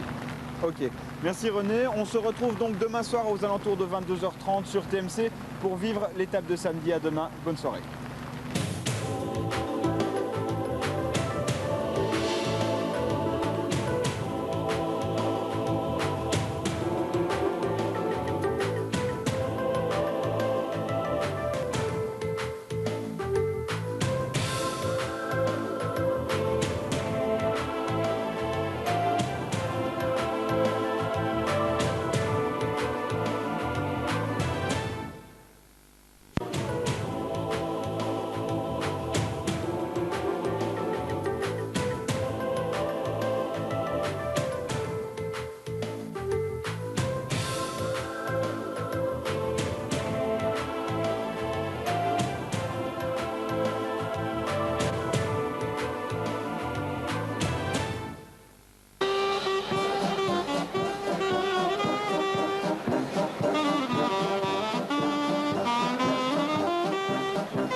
Bonsoir, derrière moi un hélicoptère Mi-8 de l'armée russe. C'est dans ce genre de machine que se déplace une bonne partie du personnel du Master Rally. Aujourd'hui nous venons d'arriver dans la région d'Anapa. C'est ici qu'il y a eu ces derniers jours les terribles inondations qui ont fait plusieurs victimes. Le rallye bien sûr essaye de se faire le plus discret possible et René Medj a décidé d'annuler une des 2 spéciales du jour. Je vous propose immédiatement d'aller voir ce qui s'est passé au niveau des motards dans la spéciale qui restait à parcourir aujourd'hui. La 2e spéciale est donc annulée et les pilotes ont rejoint Anapa en disputant un seul secteur sélectif de 55 km, une spéciale extrêmement boueuse. Dans l'esprit de François Flick, le rallye est terminé à la régulière. Il ne peut plus reprendre près d'une demi-heure à Pidgilunmark. Plus question de prendre des risques. Et puis François a voulu apporter quelques sourires sur les lèvres des habitants de la région, avec une bouée autour de la taille. Mais il ne faut surtout pas mal interpréter le geste de François. Amener un peu de soleil dans une région sinistrée, quoi. C'est le sourire qui prime et l'assistance aux pauvres gens qui ont tout détruit et qui ont perdu des leurs. C'est plus triste ça. Lundmark n'a pas pris de risque cet après-midi. Le Suédois a même roulé prudemment et peut-être perdu de sa concentration. Une chute dans un passage de gué a émaillé sa spéciale, mais elle est sans conséquence. Le bonhomme concède à peine un peu plus d'1 minute à François Flick. Finalement, puisque les 2 cadors du rallye sont restés prudents, le scratch était accessible pour d'autres pilotes. Patrick Siréjol a tenté sa chance sur un terrain qui lui convient mieux, une spéciale qui se rapproche plus de l'enduro. Disons que là, il n'y avait pas trop de Pas trop de problèmes au niveau de la piste, donc au niveau de la navigation, et c'est fait que on n'avait qu'à s'occuper à regarder où mettre les roues. Et bon, j'aime bien ce genre de tri spécial, pas trop rapide et assez technique, donc ça me convenait bien. Il manque 34 secondes aux Français. Ciréjol est battu par Marek Dabrowski, le Polonais, qui poursuit son apprentissage du rallye raid et constant depuis le départ. Et aujourd'hui, il a été récompensé. Si je gagne la spéciale, je serai très surpris, mais très heureux également. Dabrowski empoche donc sa première victoire de spéciale devant Ciréjol et Flick. Il faut souligner également la 5e place de Xachor, l'autre Polonais du rallye. Laurent Lazare a eu du mal aujourd'hui, il n'a pu faire mieux que le 9e chrono. Le classement général ce soir ne devrait plus changer demain, sauf coup de théâtre, Lundmark va s'imposer devant Flick et Dabrowski. Ciréjol et Santos vont terminer au 5e et 6e rang. Reste que la malchance peut frapper, comme ce fut le cas ce matin pour Kemal Merkit, accidenté en liaison. Il souffre d'une fracture du poignet. Dans les spéciales de Rallye Raid, il y a toujours un point de ravitaillement essence pour les motards. Choco et Bob sont les pompistes du Master. Sans eux, pas de course en 2 roues.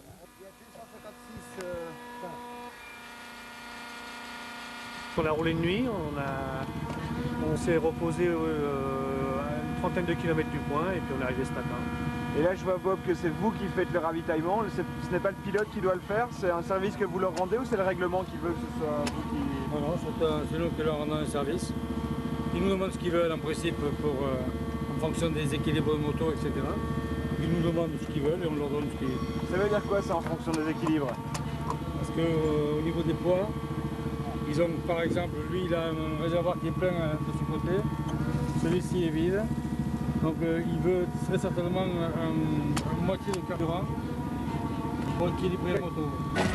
Au refueling, les motards doivent s'arrêter 15 minutes et bien sûr, le temps de pause est chronométré par les commissaires.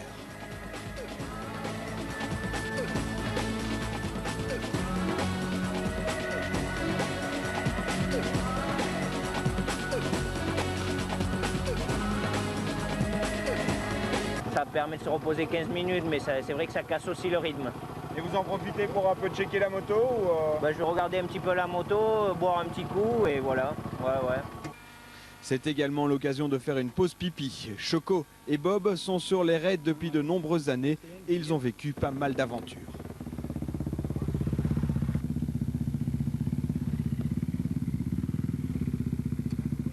On a une très bonne anecdote sur un Dakar où on s'est trompé de flux, on a mis du kéro à la place de l'essence moto, donc ça a mis un peu le problème. Et le pilote a gagné la spéciale alors? Pas vraiment, non, mais c'était un peu chaud, mais bon, ça s'est arrangé après, mais c'était un gros problème.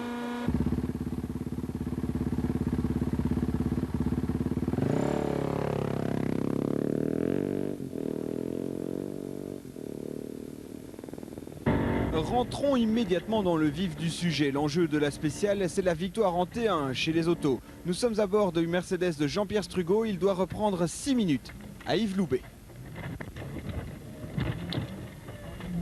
Le Mercedes est sur le flanc. Strugo perd 10 minutes dans l'aventure. Aujourd'hui, c'est lui qui n'a pas supporté la pression. Je me suis fait surprendre dans un virage avec des gravillons. J'ai pas tenu compte du fait qu'on était en descente. Et donc les gravillons plus la descente, je me suis embarqué dans le virage et on s'est retrouvé dans le fossé parce qu'il y avait un fossé. Donc 2 roues dans le fossé, puis du coup la voiture s'est couchée. Loubet réalise un sans faute sur une spéciale dont une bonne partie ressemblait à un secteur de rallye classique. On avait un petit peu travaillé sur nos pneumatiques par rapport à ce qu'on avait vu il y a 2 jours.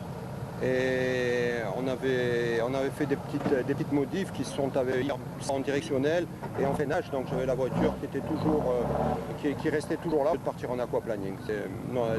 Elle était vraiment hyper agréable. Georges Lansac signe le meilleur chrono des T1, le 3e du jour au scratch. Une belle récompense pour le bon samaritain de la spéciale d'hier. Une fois encore, le Polonais Komornicki réalise une super performance. Aujourd'hui, il a attaqué comme un fou pour faire péter un temps. Nous avons des pneus spéciaux. C'était très boueux. Schlesser n'a pas vraiment attaqué dans cette spéciale. Et puis Kroll était plus lent également. Nous les avons tous les deux passés. Nous partions 3e, donc nous nous sommes retrouvés en tête de la spéciale. Nous n'étions pas hyper rapides, mais suffisamment rapides pour signer un très très bon temps.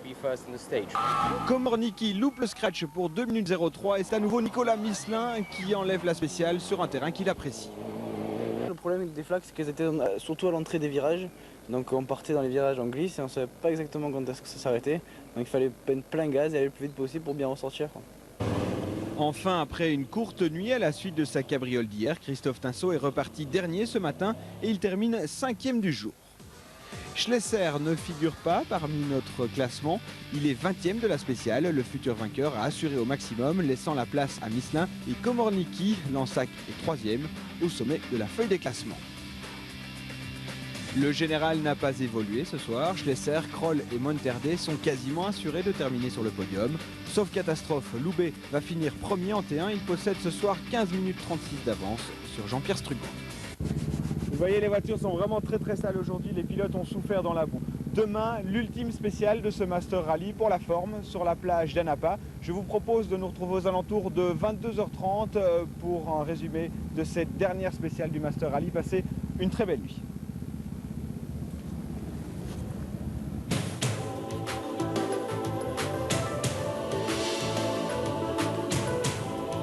L'aventure au quotidien sur TMC. Tout de suite, nouveau départ.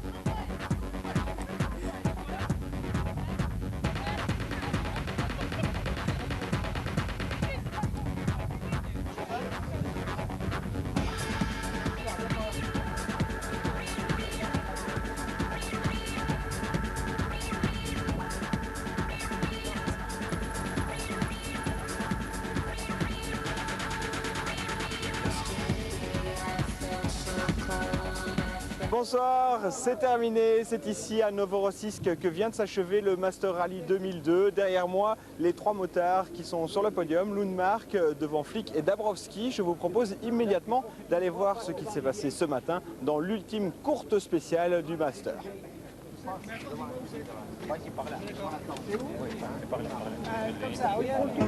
La dernière spéciale de ce Master Rally est donc une simple formalité. 53 km sur la plage d'Anapa, histoire d'en finir avec les 5000 bornes entre Saint-Pétersbourg et Novorossiysk sur le bord de la mer Noire. Cet ultime secteur sélectif aurait pu tourner au fiasco car durant la nuit, les repères posés par les ouvreurs du rallye ont été arrachés. Du coup, les motards se sont lancés à l'aventure dans les dunes. Tous les CP n'étaient pas au bon endroit et en plus de cela, il fallait effectuer 2 tours du circuit. Bref, la dernière spéciale aurait pu mal finir. Lundmark possédait suffisamment d'avance pour ne plus perdre le Master, mais si son avantage s'était chiffré à 5 minutes ce matin, le Suédois aurait perdu la première place. Heureusement, le scénario catastrophe ne s'est pas produit et P.J. Lundmark remporte sa première course à un tel niveau. Très bien, vraiment très bien. C'est ma première victoire à ce niveau, dans une aussi grande course. Tout est vraiment parfait, je suis ravi. Si j'avais gagné avec 26 minutes ou 17 minutes, pour moi c'était la même chose. Le Suédois a concédé près de 7 minutes à François Flick. Bien sûr, le Français n'espérait rien de plus aujourd'hui. Il termine 2e du Master, un excellent résultat pour François qui a pu saisir sa chance. Ça a bien fonctionné. Et bon, quelques petites minutes laissées à certaines journées m'ont compromis la victoire, quoi. Et donc je la laisse à P.J, il est juste derrière moi. Bon, c'est quelqu'un de très loyal et de très sportif.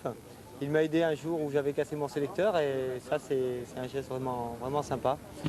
C'est à nouveau un Polonais qui signe le scratch moto du jour. Ksachor est l'équipier de Dabrowski et lui aussi a eu droit aux honneurs cette année. En fait, Nuno Santos s'est fait le plus peur et le plus mal dans cette spéciale. Le sympathique trialiste portugais chute à haute vitesse et se casse la clavicule. Nuno termine toutefois le Master Rally. Le classement de l'étape avec Ksachor qui enlève les ultimes kilomètres de course. Flick est deuxième à seulement 28 secondes du vainqueur. Hosting est une nouvelle fois sur le podium. Cyrejol est quatrième du jour. Lundmark est cinquième à 7 minutes 18 du Polonais. Voici le classement général définitif moto du Master Rally 2002. PJ Lundmark a passé 3h50 minutes et 19 secondes en spécial au guidon de sa KTM. Il remporte donc le Master. François Flick est deuxième à 17 minutes 29. Puis c'est le Polonais Marek Dabrowski pour son premier rallye à ce niveau qui monte sur le podium devant le Hollandais Harry Hosting. Patrick Cyrejol est cinquième. Il termine à plus d'une heure du vainqueur. Le courageux Nuno Santos termine à la 6e place du général. Évidemment, KTM réalise un carton plein. Il n'y avait pas beaucoup plus de suspense en catégorie auto, juste un nouveau temps scratch à empocher et Jean-Louis Schlesser a décidé de terminer en beauté. Sur la plage d'Anapa, le buggy bleu a tracé la route. Schlesser et Magne bouclent le rallye par une victoire en spécial. Grâce à cette nouvelle victoire, la 3e au Master, Schlesser empoche un 4e titre dans la Coupe du Monde de Rallye Raid, 2 manches avant la fin du championnat. Quand on est favori, c'est toujours difficile à porter parce qu'on n'a pas droit à l'erreur. Et on a toujours peur d'avoir un problème mécanique ou un problème électrique ou n'importe quoi. C'est toute la difficulté du rallye tout-terrain, c'est qu'on part le matin pour 400, 500, 600 km et on ne sait jamais si on va pas avoir un petit problème. Donc on a fait un sans faute et c'est tant mieux pour nous. Nicolas Misselin aurait aimé décrocher un 3e temps scratch. Il n'avait pas grand-chose à perdre au général. Nicolas a bien attaqué mais une crevaison l'a retardé. Il finit à 27 secondes de Schlesser. Thierry Magnaldi, pour qui le sable n'a plus de secret, s'en sort avec un 3e chrono devant son sympathique équipier Georges Lansac. Alexander Kroll n'a pas pris le moindre risque. Le Russe a parcouru la spéciale à un rythme de sénateur. Cette 2e place au Master Rally est le meilleur résultat de la carrière du pilote russe. L'Espagnol Monterde n'a pas pris plus de risques. Il est 11e de la spéciale, mais réussit un fantastique podium, un podium inespéré avant le départ. Pour réussir un tel résultat, tout est difficile. Le pilotage, le travail du copilote. Il faut vraiment rester concentré tous les jours et sans cela, ce n'est pas possible d'arriver. Enfin, Yves Loubet a réussi à emmener son Nissan jusqu'au bout. La voiture a souffert et une spéciale de plus aurait pu lui coûter cher. Yves empoche la catégorie T1 et il est content. Et en rallye raid, c'est ma première victoire de catégorie. Bon, maintenant, si j'en fais autant qu'en rallye traditionnel, ben, ça sera sympa, quoi. Le classement de la dernière étape avec une nouvelle victoire de Schlesser devant Misselin. Magnaldi est sur le podium du jour. 26h55 minutes 37 secondes, c'est le temps que Schlesser et Magne ont passé ensemble en spécial. Kroll termine à 1h06 minutes 11 secondes du nouveau champion du monde. Monterde est à plus de 3 heures. Loubet gagne le T1, le groupe N du Rallye Raid, avec 3h58 minutes 13 secondes de retard sur Schlesser. Strugo et Ducroux complètent le podium en T1. 34 voitures sont classées car Christophe Tinceau a dû renoncer dans cette dernière spéciale du rallye. Enfin, pour être complet, il faut souligner la superbe performance du Kamaz de Mardeev, Belayev et Tchagin qui finit 10e du général et bien sûr, premier camion. Le Master Rally s'achève donc sur la victoire de PJ Lundmark dans la catégorie moto et de Jean-Louis Schlesser dans la catégorie auto. Je tiens vraiment à remercier toute la fantastique équipe sans laquelle nous n'aurions jamais pu vous présenter quotidiennement des images du fin fond de la Russie. On se retrouve dans quelques minutes pour Dimanche Mécanique. A tout de suite.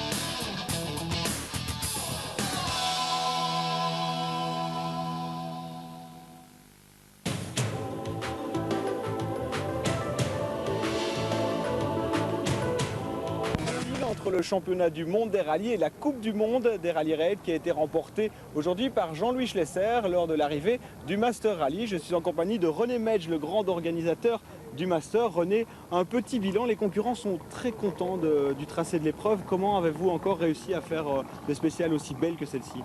C'est beaucoup de travail, on n'a pas été pourtant très gâtés par la météo, mais malgré ça on a eu beaucoup de chance et toutes les spéciales se sont déroulées normalement. Donc le Master Rally, c'est un peu comme à l'habitude, c'est beaucoup de pilotage, énormément, c'est 400 à 500 km de pilotage par jour et c'est également beaucoup de navigation. Un rallye difficile, très intense sur 10 jours. Les usines n'étaient pas là, les plateaux auto et moto n'étaient pas extraordinaires et pourtant ça a été quand même une belle épreuve, c'est un succès pour vous ça? Oui, je crois que le fait justement que les grands leaders qui écrasent toujours tout en général ou qui prennent toujours les 3 premières places, n'était pas là et ça a donné la chance justement aux autres de pouvoir se bagarrer. C'est pour ça qu'on a eu une bagarre de tous les instants pendant 10 jours, autant en moto qu'en auto d'ailleurs. René, le Master Rally, ça n'est jamais le même parcours d'année en année. Alors l'an prochain, à quoi doit-on s'attendre? J'ai beaucoup d'idées pour l'an prochain, mais comme d'habitude, je donnerai des nouvelles au tout début de l'automne. Ok, merci beaucoup René. Je vous rappelle le classement auto avec la victoire de Jean-Louis Schlesser devant le russe Kroll. À la 3e place, on trouve l'espagnol Monterde et puis Yves Loubet qui empoche le T1, c'est la catégorie Groupe N du Rallye Raid. Loubet termine 4e du classement général et puis en 2 roues, Lundmark s'impose devant le français Flick, le polonais Dabrowski, le hollandais Hosting et puis on trouve Patrick Siréjol à la 5e place. Voilà, dans quelques instants, vous avez rendez-vous avec le magazine Chrono, mais avant cela, il y a bien sûr la pub et notre... Le Master Rally s'est achevé à Novorossiysk sur les bords de la mer Noire tout à l'heure. La dernière journée de course n'a apporté aucun changement dans les classements généraux. En auto, Jean-Louis Schlesser a remporté la dernière étape. Il s'impose nettement au classement général. En moto, journée agitée pour le Portugais Santos. Il chute lourdement, mais ne souffre que d'une fracture de la clavicule. Meilleur temps du jour pour le Polonais Jacek Jakor. Victoire aisée finale de Per Gunnar Lundmark.